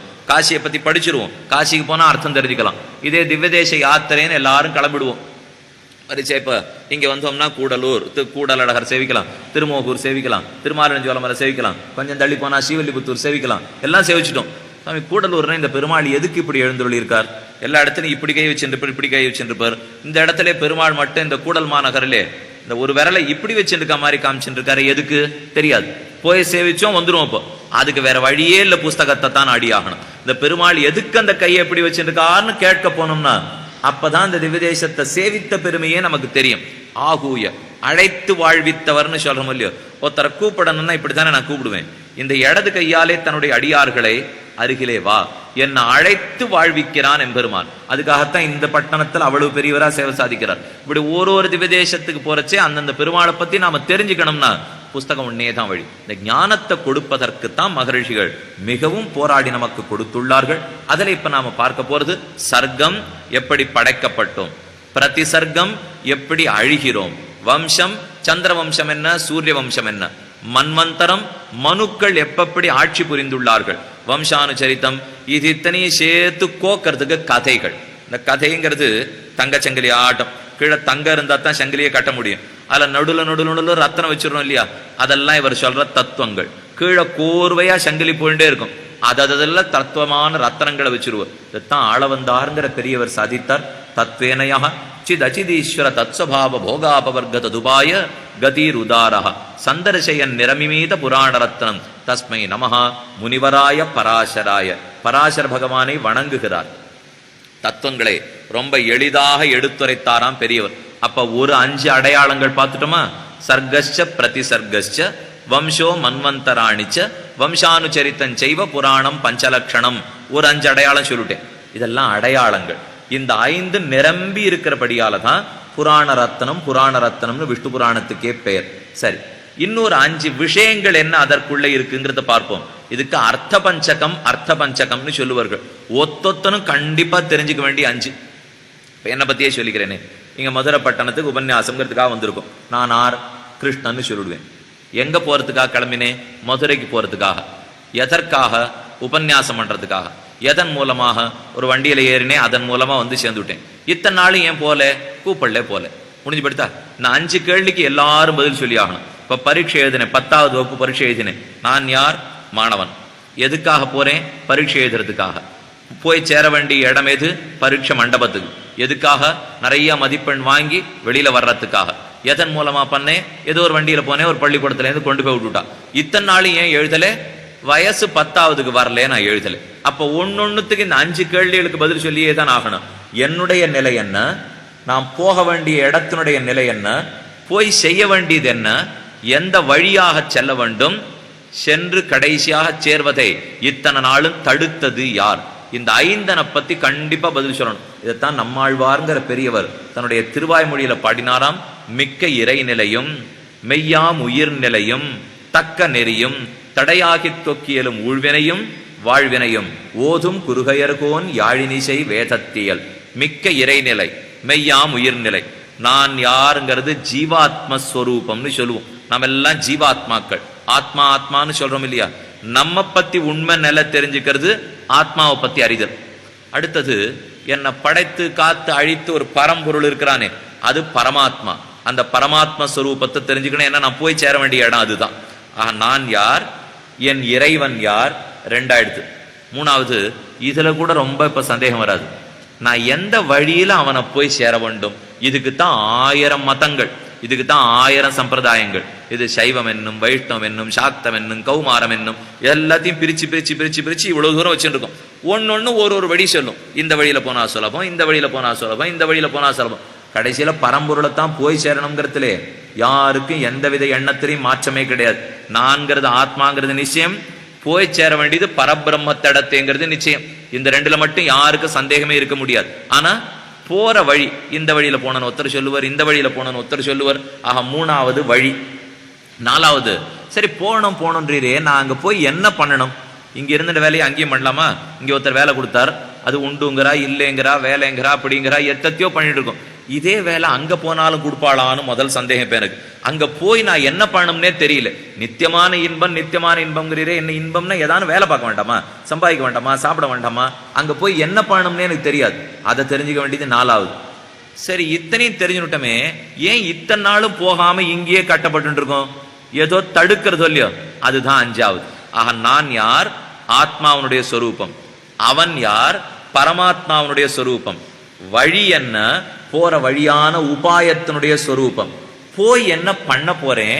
அது கைங்கரியம்ங்கிற தொண்டு செய்தலனுடைய சொரூபம். இத்தனை நாள் ஏன் போல? ஏதோ இந்த சம்சாரம் தடுத்து கொண்டிருந்தது. விரோதியான பகைவனுடைய சொரூபம். இந்த 5 விஷயத்தை தான் அர்த்த பஞ்சகம். நான் அந்த தெரிஞ்சுண்டாத்தான் வாழ்க்கையை தவிர 5 தெரியாத 5 லட்சம் நமக்கு தெரிஞ்சிருக்கும். இது கடிகாரன்னு தெரியும், இது புஸ்தகன்னு தெரியும், மேசேன்னு தெரியும், ஜமக்காலன்னு. எனக்கு கூட 5 தெரியுமே என்ன அர்த்தம்? ஐயோ, இந்த 5 தெரிஞ்சு பிரயோஜனம் இல்லை. தெரிஞ்சுக்க வேண்டிய 5 தெரியணும். தெரிஞ்சுக்க வேண்டாத 5000 நமக்கு தெரியும், தெரிஞ்சுக்க வேண்டாத 5 லட்சம் தெரியும். ஆனா தெரிஞ்சுக்க வேண்டிய 5 நமக்கு தெரியணும். ஞாதவ்ய பஞ்சக ஞானாஜானங்கள். அர்த்த பஞ்சகத்தை பத்தி அறிய வேணும். அதை சொல்றதுதான் ஸ்ரீ விஷ்ணு புராணம். நான் யாருங்கிறத விளக்கமா சொல்லும். கேட்க உங்களுக்கு ரொம்ப ஆவலை தூண்டும். ஓ, இதுதான் நானே தோண்டிப்படும். அந்த அளவு சொல்லியிருக்கார் பராசரத்திலே. பராசரர் ஆச்சாரியன், பிள்ளையானவர் அழகான தன்னுடைய மைத்ரேயர் கேட்க பராசரர் சொல்லுவதாக அமைந்திருக்கிறதா இந்த புராணம். அந்த புராணத்துல சிறந்ததுங்கிறதுக்காக ஒரு ஸ்லோகம் உண்டு. வேதேஷு பௌருஷம் சூக்தம் தர்மசாஸ்திரேஷு மானவம் பாரதே பகவத்கீதா புராணேஷு ச வைஷ்ணவம். ஒன்னொன்னுலே திரண்ட பகுதின்னு ஒன்று உண்டு. இப்ப ராமாயணம்னு பார்த்தோம்னா 24,000 ஸ்லோகங்கள், 1 இல்லை 2 இல்லை. ஆனா சுவாமி 24,000 படிக்கிறதுக்கு எனக்கு ஒன்றும் நாழி கிடையாது. அதனால திரண்ட பொருள். இன்னைக்கு எல்லாருக்குமே எதுல ஆசைன்னா, இந்த திரண்ட பொருள் சாரம்னு போட்ட ஆசை. திருப்பாவை சாரம், கீதா சாரம், மகாபாரத சாரம், பாகவத சாரம். அந்த நாள்லாம் அப்படி கிடையாது. ஒரு வருஷம் 2 வருஷம் நடக்கும். மகாபாரதம் முழுக்க ஸ்லோகமா சொல்லி கொடுப்பா. இன்னைக்கு இதே விஷயத்தை விஷ்ணு புராணம் 1 வருஷம் சொல்றதா இருக்கேன்னு கூப்பிட்டு பார்ப்போம். இதுல கண்டிப்பா 10ல் ஒருத்தர் கூட இந்த இடத்துல வரவே மாட்டார். அதே 7 நாட்களில் விஷ்ணு புராணம் போட்டா எல்லாரும் கேட்டு போங்க, தெரிஞ்சுக்கா வருவோம். இப்ப திருப்பாவையே 30 நாள்னு வச்சிருக்கா. 30 நாளைக்குள்ள தெரிஞ்சிட முடியாது. திருப்பாவை மொத்தமும் தெரிஞ்சுக்கணும்னா 300 நாள் ஆகும். போட்டா 6 வரப்போறது இல்லை. இப்போ 30 நாள்னா சாரம். இந்த சாரத்தை தெரிஞ்சுக்கிறதுலே சீக்கிரமா கிடைச்சிடுறது இல்லையோ. ஏன்னா நாழி கழிச்சு பண்றதுல ஆருக்கு பாசையே கிடையாது. சாப்பாட்டுல இருந்து சரி, அப்பப்ப உடனே வாயில போட்டுக்கிறது தான் கிடைச்சதுன்னா சரி. இந்த அளவிலேயே தான் நாம வாழ்க்கையை ஓட்டிகிட்டே போயிட்டு இருக்கோம். இந்த சாரம் முக்கியம். 10 படி பால் எடுத்துட்டேன். இந்த பாலை அடுப்புல ஏற்றினேன், சுண்ட காய்ச்சினேன். கையில் என்ன கிடைக்கும்? காப்படி திரட்டு பால் கிடைக்கும். கண்ணனுக்கு திரட்டு பால்னு ஒண்ணு பண்ணுவாள் இல்லையா? இந்த திரட்டு பாலை வாயில போண்டா ரொம்ப ருச்சி. கண்டிப்பா பால்ல அந்த அளவுக்கு இனிமே இருக்கவே இருக்காது. ஆனா 9.75 படி காணப்படும். 1/4 படி மட்டும்தான் கிடைக்கும். பெரிய பாத்திரம் 10 படி ஏத்தினேனே 1/4 படி கொடுக்குறீங்கன்னா, ஆமா தேவையில்லாதெல்லாம் தள்ளி எடுத்து தண்ணீர் போயிடுத்து பாலனுடைய ரசமானது மட்டும்தானே கையில கிடைச்சிருக்கு. அதே போல ஒரு மகாபாரதம்னு எடுத்துட்டா அதுல திரண்ட பகுதின்னு உண்டு. ராமாயணம்னு எடுத்துக்கொண்டால் திரண்ட பகுதின்னு உண்டு. கீதேன்னு எடுத்துட்டால் திரண்ட பகுதின்னு உண்டு. இப்ப ராமாயணத்துக்கு திரண்ட பகுதினா விபீஷண சரணாகதி. விபீஷணன் கடற்கரையில வந்து ராமன் திருவடிகள்ல சரணம்னு விழுந்தானே, அதுதான் முக்கியமான பகுதி. அதே போல மகாபாரதம் முழுக்க தேடி பிடிச்சா கீதை தான் திரண்ட பகுதி. வேதத்தை முழுக்க தேடி பார்த்தால் புருஷ சூக்தம் தான் திரண்ட பகுதி. வேதேஷு பௌருஷம் சூக்தம், தர்மசாஸ்திரேஷு மானவம். அதே போல தர்மசாஸ்திரங்கள் நிறைய உண்டு. அதுல மனு தர்ம சாஸ்திரம் தான் திரண்ட பகுதி. வேதத்திலே புருஷ சூக்தம், தர்மசாஸ்திரங்களிலே மனு நீதி. அதே போல தர்மசாஸ்திரேஷு மானவம், பாரதே பகவத்கீதா, பாரதத்திலே பகவத்கீதை, புராணங்களிலே விஷ்ணு புராணம். இப்படித்தான் திரண்ட பகுதியாக நம் பெரியோர்கள் எடுத்து காட்டியுள்ளார்கள். 18 புராணங்களிலே திரண்டதுன்னு பார்த்தா விஷ்ணு புராணம். விஷ்ணு புராணத்தை பராசரர் சொல்லுகிறார். அவருடைய பிள்ளையான மைத்ரேயர் கேட்க ஆரம்பிக்கிறார். முதல் ஸ்லோகம் பார்ப்போம். பராசரம் முனிவரம் கிருத பௌர்வான்ஹிக கிரியம் மைத்ரேயா பரிபப்ரச்ச பிரணிபத்திய அபிவாத்யச்ச. தான் காலை கடன்களை முடித்து அன்னைக்கு செய்ய வேண்டிய அனுஷ்டானத்தை முடிச்சுட்டு பராசரன் அமர்ந்திருக்கிறார். பராசரம் முனிவரம், நல்ல ஞானம் படைத்தவர் பராசரர். கிருத பௌர்வான்ஹிக கிரியம், ஞானத்துக்கு தகுந்த செயல்பாடும் இருக்கு அவரிடத்தே. ஞானமும் தேவை. ஞானம் அனுஷ்டானம்னு சொல்லுவோம். படிச்சுட்டு மட்டும் எதையுமே பண்ணாம போனா ஒருத்தர் கேட்க மாட்டான். உபன்யாசம் பண்ணுங்கிறதுக்காக நாங்கள்லாம் உபன்யாசக்கால் வரோம். ஒரு 10 விஷயத்த சொல்லணும்னா 10ல் 2 நாங்க பண்ணாதான் கேட்கிற மக்களும் கேட்பா. 10 உங்களுக்கு அப்படின்னுட்டா கண்டிப்பா ஒருத்தர் கேட்கவே மாட்டான். நான் அந்த 10ல் 2 பண்ணாதான் அவர்களும் கேட்பாளே தவிர நம்ம எதுவும் பண்ண வேண்டாம் நீங்களே பண்ணுங்கோள்னா அப்ப ஊருக்கு உபதேசம் ஆயிடும். அதனால ஞானிகள் அத்தனை பேரும் தாங்க படித்து இருப்பார்கள், படித்ததை நடைமுறைப்படுத்தியும் இருப்பார்கள். இந்த ரெண்டும் ரொம்ப முக்கியம். ஒருத்தர் வேடிக்கையா சொன்னார், ஞானம் மட்டும் இருந்து அறிவு இருக்கு, ஆனா அறிவுக்கு தகுந்த நடத்தை இல்லைன்னா சுனப்புச்சம் விவாவர்த்தம் பாண்டித்யம் தர்மவர்ஜிதம். நன்னா படிப்பு இருந்து அதுக்கு தகுந்த நடத்தை இல்லைன்னா நாய்வால் போலே வீண். இது சொல்லி வச்சுட்டு போனார் ஒருத்தர். நாய்வால் எதுக்கானு பயன்படுறதான்னு கொஞ்சம் யோசிச்சு பாருங்க. இப்ப மாட்டுக்கு வால் இருக்கு, குதிரைக்கு வால் இருக்கு. அதுக்கெல்லாம் என்ன பயன்? மர்மஸ்தானத்தை மறைக்கும், அதனுடைய பின்பகுதியை மறைச்சுடும். 2வது ஈ எறும்பு வந்துன்னா ஓட்டி விட்டுடும். இந்த 2 பயன் இருக்கா? நாய்க்கு 2மே பயன்படாது. என்ன, வால் இப்படி நிமிர்ந்துருக்கு, அதனால அது மர்மஸ்தானத்தை மறைக்க போறது இல்லை. வால் இவ்வளவு இருந்ததுன்னா ஈ எறும்பு அதை போக்குறதுக்கு வழி கிடையாது. அப்ப நாய் வால்ங்கிறது வீண் தானே. இப்போ நல்ல படிப்பு இருந்து தகுந்த நடத்தை இல்லாட்டா நாய் வால் போலே வீண். ஒருத்தர் எழுதி வச்சார், ஆச்சாரியன்னு சொல்லியிருந்தார். பின்னாடியிலேருந்து ஒருத்தர் எழுந்திருந்தார், சொல்றது நன்னத்தான் இருக்கு, ஆனா எனக்கு வேற ஒரு சந்தேகம் வந்துருத்துன்னார். இறைவன் எதையுமே வீணா படைக்கிறது இல்லைன்னு நான் இன்னி வரைக்கும் கேள்விப்பட்டிருக்கேன். நீர் இப்ப நாய்வால் போலே வீண்னு சொன்னீர், அப்ப நாய்வாலை ஏன் வீணே படைத்தான் இறைவன்? எழுந்து கேள்வி கேட்டார். விஷயம் எங்கேயோ இருக்கிறத அவர் எப்படியோ பிடிச்சுட்டார். கேள்வி மட்டும் நல்ல கேள்வி. இப்போ ஏன்னா வீணா எத்தையுமே பகவான் படைக்கிறதே கிடையாது, ஏன் படைத்தான்? சிஷ்யனுக்கே இவ்வளவு சாமர்த்தியம் இருந்தா ஆச்சாரியனுக்கு அதை விட எவ்வளவு சாமர்த்தியம் இருக்கும். இவர் இன்னும் அழகா பதில் சொல்லிட்டார். நீ கேட்ட கேள்வி நல்ல கேள்வி கேட்டுட்டே. எதுக்கு தெரியுமா பெருமாள் அதை படைச்சு வச்சிருக்கார்? யாரான ஒரு அறிஞனுக்கு அறிவு மட்டும் இருந்து அதுக்கு தகுந்த நடத்தை இல்லாமல் போனால் நாய்வால போலேன்னு சொல்றதுக்கு ஒண்ணு வேணும் இல்லையா? அதுக்கு தான் நாய்வாலை சிட்டித்து வைத்தான். இதுதான் அதனுடைய பயன்னு சொல்லி வைத்தார் அவர். இதுக்காக கடைசியில நாய்வால போலத்தான் ஞானம் அத்தனையும் வியர்த்தமாகும். வீணயக ஞானம் போகாது இருக்கணும்னா அவசியம் நாம் நடத்தையிலே கொண்டு வர வேண்டும். பெரியோர்கள் அத்தனை பேர் நமக்கு காட்டின வழி என்ன? தாங்கள் அறிவோடே வாழ்வர்கள், அறிவுக்கு தகுந்த நடத்தையோடையும் வாழ்வர்கள். இப்ப புஸ்தகத்துல நீங்க 7 நாள் கேட்க போறீங்கன்னா கேட்டுட்டு இந்த காதல வாங்கி இந்த காதல விடுறதுல அர்த்தமே கிடையாது. இந்த காதல வாங்கினது கொஞ்சம் உள்ள போனோம். இதுல என்ன கேட்டோம்னா இந்த காதுக்கு நிறைய தொடர்பு உண்டு. நம்ம அதுக்குன்னு வைத்தியெல்லாம் இருக்கா இல்லையா? காது, கண்ணு, மூக்கு இதுக்குன்னு சில வைத்தியர்கள்லாம் இருப்பா. அவ இங்க துணியை விட்டு திரிய விட்டாள்னா மூக்கில் இழுத்துருவா. இந்த மூக்கில் துணியை விட்டா தொண்டையில இழுத்துருவா. தொண்டையில விட்டா மூக்கில் இழுத்துடலாம். எங்க வேணா இழுப்பார்கள். இது 3த்துக்கு அழகான வழி இருக்கு. இது வச்சதான் பெரிய தப்பா படுது. இது வழியா நேரம் மனசுக்கும் மூளைக்கும் மட்டும் ஒரு வழி வச்சிருந்தா எவ்வளவோ நல்லதா இருந்திருக்கும். அதை ஏனோ தெரியல, பெருமான் வைக்கவே இல்லை.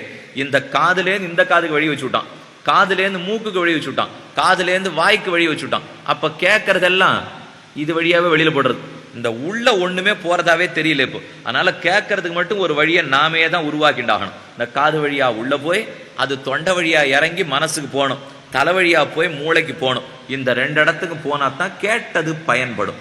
கேட்க வேண்டியது அறிவு முக்கியம், அறிவுக்கு இந்த நடத்தை அதை விட முக்கியம். பராசரம் முனிவரம் கிருத பௌர்வாண்டிக கிரியம் மைத்ரேயா பரிபப்ரச்ச. மைத்ரேயர் அவரை சுத்தி வந்து நமஸ்காரம் பண்ணிவிட்டு கேட்கறதுக்கு ஆரம்பிக்கிறார். பரிபப்ரச்ச பிரணிபத்திய அபிவாத்தியச்ச. ஒரு குருவனிடத்துல கேட்க போறோம்னா நேர் எது தாப்பல நின்று கேட்கவே கூடாதான். குருவுக்கு பின்னாடி போய் நின்று கேட்கவே கூடாது. குருவுக்கு அருகில நின்று கேட்கணும். இது ரொம்ப முக்கியமா சொல்லித்தரார் இந்த இடத்துல. ஏன்னா முன்னாடி நின்று கேட்டா இந்த குருவுக்கு சமமானவன்கிற எண்ணம் வந்துடும் சீடனுக்கு. அந்த எண்ணம் சிஷ்யனுக்கு வரவே கூடாது. அதனால முன்னாடி நிற்க கூடாது. பின்னாடி போய் நின்று கேட்டா குரு பார்க்கறதுக்கு ரொம்ப கட்டப்படுவர் பின்னாடி. அப்ப இவருடைய அருட்பார்வை நமக்கு கிட்டாது. அந்த பார்வையினாலதான் நமக்கு அறிவே வளர போறது. பின்னாடி நின்று கேட்க கூடாது. முன்னாடி நின்றுடா சமம்னு எண்ணம் வந்துடும், பின்னாடி நின்றுடா கண்லியப்படாத படுவோம். அதனால அருகில் நின்று சேவிச்சு கேட்க வேண்டும். பரிபப்ரச்ச பணிபத்திய அபிவாத்தியச்ச.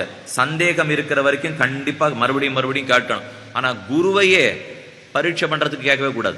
என் சந்தேகத்தை போக்கிக்கிறதுக்கு நான் கேட்கலாமே தவிர அவருக்கு தெரியுமான்னு பரீட்சை பண்றதுக்காக கேள்வி ஏற்படவே கூடாது. உங்களுக்கு என்ன சந்தேகம் வந்தாலும் சரி, இப்பவே சொல்றேன், முடிச்சுறேன். 8:50, 8:55, 9 உங்களுக்கு எவ்வளவு தூரம் ஆசை இருக்கோ அது வரைக்கும் சொல்லிட்டு போறேன். கடைசியில 10 நிமிஷமோ 15 நிமிஷமோ உங்களுக்கு என்னென்ன கேள்விகள் கேட்கணும்னு தோன்றதோ நீங்க கேட்கலாம். தெரிஞ்ச வரைக்கும் அவசியம் நானும் பதில் சொல்றேன். ஏன்னா சந்தேகம்ங்கிறதோட வீட்டுக்கு மட்டும் போகவே கூடாது. அது பெரிய பேய். அது எப்படி உருவெடுக்கும் நம்ம மனசுக்குள்ளேன்னு தெரியவே தெரியாது. சந்தேகம் இருந்தா அப்பவே களைந்து விட வேண்டும். சந்தேகத்தோட வீட்டுக்கு போய் ராத்திரி தூங்கவே வேண்டாம் நீங்க யாரும். அதனால என்ன சந்தேகம் இருந்தாலும் கடைசி 15 நிமிஷம் வச்சுப்போம், எழுதி வச்சுங்கோ. எது வேணுமோ அவசியம் கேட்டு விடலாம். அடுத்து சாதிக்கிறார். என்மயஞ்ச ஜெகத் பிரம்மன் யதச்சைதது சராச்சரம் லீனமாசீத் யதா யத்ர லயமேஷ்யதி யத்ரச்ச. இதுதான் மைத்ரேயர் கேட்ட முதல் கேள்வி. உங்ககிட்ட நான் நிறைய விஷயங்கள்லாம் கேட்டுனுட்டேன். மைத்ரேயர் பராசரரை பார்த்து சொல்றார். தத்தோகி வேத அத்தியனம் அதீதம் அகிலம் குரு தர்மசாஸ்திராணி சர்வாணி ததாங்கானி யதாக்கிரமம். தர்மசாஸ்திரங்கள் எல்லாம் கேட்டேன், வேதங்கள் அத்தனையும் கேட்டேன், நன்றாகவே கேட்டு விட்டேன். இனி எனக்கு என்ன கேட்கணும்னு ஆசையா இருக்கு. என்மயஞ்ச ஜெகத் பிரம்மன். உலகம் அத்தனையும் நாம பார்க்கிறோமே, இது எத்தால் ஆக்கப்பட்டிருக்கிறது? இது முதல் கேள்வி. இந்த புஸ்தகம் இருக்கு. இப்போ எத்தால் ஆக்கப்பட்டிருக்கிறது, உடனே காகிதம்னு சொல்லிடுவோம். எத்தால் ஆக்கப்பட்டிருக்கிறது பூன்னு சொல்லிடுவோம். எத்தால் ஆக்கப்பட்டிருக்கிறது பஞ்சுன்னு சொல்லிடுவோம். எத்தால் ஆக்கப்பட்டிருக்கிறது இரும்புன்னு சொல்லிடுவோம். அவர் கேட்கிற கேள்வி, உலகம் அத்தனையும் நாம பார்க்கிறோமே எத்தால் ஆக்கப்பட்டிருக்கிறது. இது ரொம்ப கடினமான கேள்வி. இப்போ ஏன்னா ஒன்னொன்னு ஒரு உலோகத்தால் ஆக்கப்பட்டிருக்கு. இவர் மொத்தமா சேர்த்து கேட்கிறார். இப்போ உலகம் முழுக்க எத்தால் ஆக்கப்பட்டிருக்கிறது. முதல் கேள்வி. என்மயம் எதுவாகவே இருக்கும். சங்கிலின்னு சொன்னா தங்கமாக இருக்கும், பாத்திரம்னு சொன்னா இரும்பாக இருக்கும், சொல்றோம் இல்லையா? துணின்னு சொன்னா பஞ்சாக இருக்கும். உலகம்னு சொன்னால் எதுவாக இருக்கும்?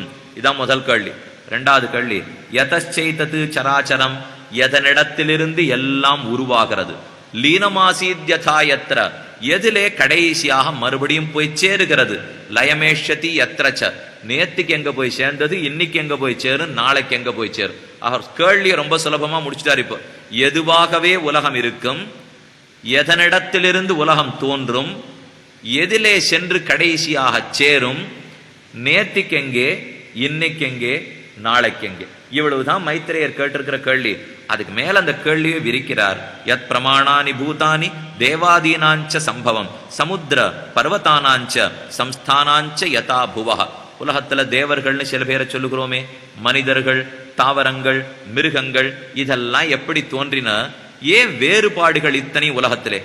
சரி, மனிதர்களுக்குள்ளே பார்த்தோம்னா இவர்கள்லாம் ஒரே மாதிரி மனிதர்கள், ராட்சசர்கள், அசுரர்கள், கந்தர்வர்கள், கிண்ணறர்கள், இதெல்லாம் ஏன் வேறுபாடு? இதுக்குள்ள இருக்கிற மனிதர்களுக்குள்ளே ஆண் பெண் ஏன் வேறுபாடு? இதற்குள்ள பிராமணன், கத்திரியன், வைசியன் ஏன் வேறுபாடு?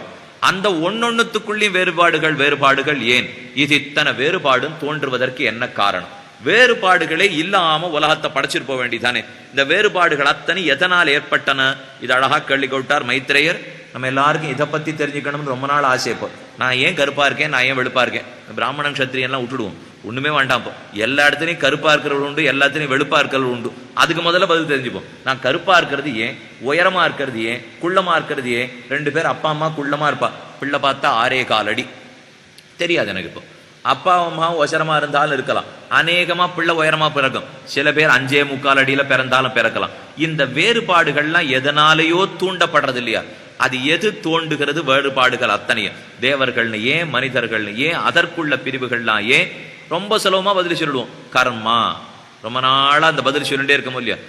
அவன் கர்மா. உயரமா இருக்கிறது கர்மா, குள்ளமா இருக்கிறது கர்மா, பிராமணன் கர்மா, கத்திரியன் கர்மா, பசு கர்மா, ஆடு கர்மா. இந்த கர்மாவில மாறுதல்கள் அத்தனை எதனால வந்தன? இது இத்தனையும் பிறந்தது என்றையிலிருந்து? இந்த கேள்வி கேட்டார். சூர்யாதீனஞ்ச சம்ஸ்தானம் தீனாஞ்ச சம்ஸ்தானம் பிரமாணம் முனிசத்தம தேவாதீனாம் ததா வம்சான் அமூன் மன்வந்தராணிச்ச. அதிலே கேள்வி கேட்டார். மன்வந்தரங்கள் என்ன? அரசர்கள்லாம் ஆறாரெல்லாம் ஆண்டார்கள். இந்த படைப்பை பத்தி நன்றாக விரித்து உரைக்க வேண்டும். தர்மாஞ்ச பிராமணாதீனாம் ஆசிரமம், பிரம்மச்சரியம், கிரகஸ்தாசிரமம், சந்நியாசம், வானப்பிரஸ்தம்னு சொல்லுகிறீர்களே, அந்த வேறுபாட்டுக்கெல்லாம் என்ன காரணம் என்று கேள்வியை கேட்டு அவர் நிறுத்தினார். ஒரு சின்ன கதையை மட்டும் பராசரர் ஆச்சாரியன் சொல்லிக்கிறார். பராசருடைய தாப்பனார் சக்தின்னு பார்த்தோம் இல்லையா? இந்த சக்தி விஸ்வாமித்திரங்கிற முனிவர் தூண்டி விட்டு ஒரு பிரம்ம ரக்ஷச அந்த சக்தியை கொன்னுடுத்து, இவருடைய பராசருடைய தாப்பனாரு. அதனால இந்த பராசருக்கு ரொம்ப கோபம் வந்து அவர் ஒரு யாகம் வேள்வித்தி வளர்த்து உலகத்தில் இருக்கிற ராட்சசால் அத்தனை பேரையும் அழிச்சுட போறேன். பரசுராமர் ஆரம்பிச்சார் இல்லையா, கோடரியை வச்சுட்டு க்ஷத்திரியர்கள் அத்தனையும் கொன்னுட போறேன்னு. அதே போல ராட்சசர்கள் அத்தனை பேரையும் கொன்றுவிட போகிறேன் பராசரர் தொடங்கினார். அதுதான் சொல்றார். விஸ்வாமித்திர பிரயுக்தேன ரக்ஷசா பக்ஷித புரா ஸ்ருதஸ்தாத குரோதோ மைத்ரேயாபூன் மமாதுலஹ. அதனால என் தகப்பனார் போயிட்டார்னு ரொம்ப கோபம் வந்துருது எனக்கு. பராசரர் தன் சிஷ்யருக்கு இப்ப கதை சொல்லிட்டு இருக்கார். என்னுடைய தகப்பனார் போயிட்டார்னு கோபம், யாகத்தை வேள்வியத்தைய வளர்த்தேன், அதுல ராட்சசர்கள் அத்தனை பேரையும் கொல்ல முற்பட்டேன். அப்பதான் வசிஷ்டரும் புலஸ்தியரும் வந்து சேர்ந்தார்கள். வசிஷ்டர் என்ன பார்த்து சொன்னார், குழந்தாய் உனக்கு இது ஆகாது. ஒரு வம்சத்தை அழிக்கிறதுக்கு உனக்கு யாரும் அதிகாரம் கொடுக்கல.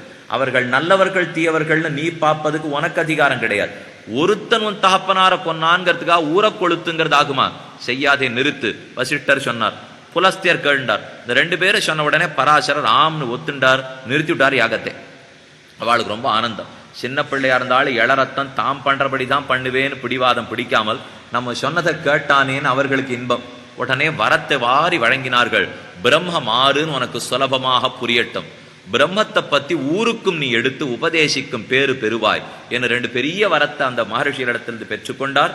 அதைத்தான் இப்ப பராசர சிஷ்யனிடத்துல சொல்றார். இந்த மாதிரி வரம் கிடைச்சிருக்கு எனக்கு, அதுதான் நீ இப்ப கேட்கிற போல் இருக்கு, நான் உனக்கு சொல்ல போறேன்.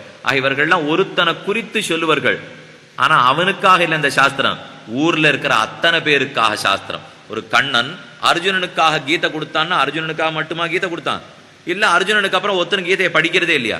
இன்னும் கேட்டா அர்ஜுனன் தான் படிக்கல, நாம தான் இன்னும் படிச்சுட்டே இருக்கோம். நீங்களே யோசிச்சு பாருங்க. கீதையினுடைய கடைசியில சரம ஸ்லோகம்னு சொல்லுவோம். சர்வதர்மான் பரித்யஜ்ய மாமேகம் சரணம் பிரஜ அகம் தா சர்வபாபேபியோ மோக்ஷயிஷ்யாமி மா சுச்சஹா. இந்த கடைசியில கீதையில கண்ணன் சொல்லியிருக்கான், எல்லாத்தையும் விட்டுடு, என்னுடைய திருவடிகளை பற்று, இதுல இருந்து உனக்கு நான் மோட்சத்தை கொடுத்துடுறேன்னு கண்ணனுடைய வாக்கியம். யாரான ஒருத்தர் கீதையை போய் தேடி பாருங்க. இன்னும் 7 நாள் நான் இங்கே தான் இருக்க போறேன். கீதை முழுக்க தேடுங்கோ, மகாபாரதம் முழுக்க தேடுங்கோ.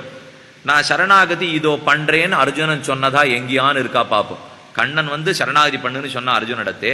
அப்ப இது 18வது அத்தியாயம் 66வது ஸ்லோகம். 67வது ஸ்லோகம் என்னவா இருந்திருக்கணும்? சொன்னபடி இதோ நடந்துட்டேன், உன் திருவடிகளில் சரணாகதி பண்ணேன்னு இருக்கணும் இல்லையா? கிடையவே கிடையாது. மகாபாரதத்தினுடைய கடைசி வரைக்கும் அந்த ஸ்லோகம் கிடையாது. ஆனா அதை கேட்டுண்ட நம்ம பெரியவர்கள் அத்தனை பேரும் சரணாகதி பண்ணிட்டான். கேட்டுண்ட அர்ஜுனன் பண்ணல, அதை கொடுத்தது பெற்றிருக்கிற பெரியவர்கள் அத்தனை பேரும் சரணாகதினா சாஸ்திரம் ஒருத்தரை குறித்து இருக்குமே தவிர அவனுக்கு மட்டும்ங்கிற அர்த்தம் வச்சுக்கவே கூடாது. அது ஒருத்தரை வைத்து எல்லாருக்குமாக கொடுக்கப்பட்டதுதான் சாஸ்திரங்களும் புராணங்களும். அதனால கேட்கறது ஒரு மைத்திரேயர் கொடுத்தது நமக்காக. ஒரு பதில் சொல்றார் பராசரர், விஷ்ணோ சகாசாத்து உத்பூதம் ஜகத் தத்ரைவச்ச ஸ்திதம் ஸ்திதி சம்யம கர்த்தாசௌ ஜகதோஸ்ய ஜகச்சசஹ.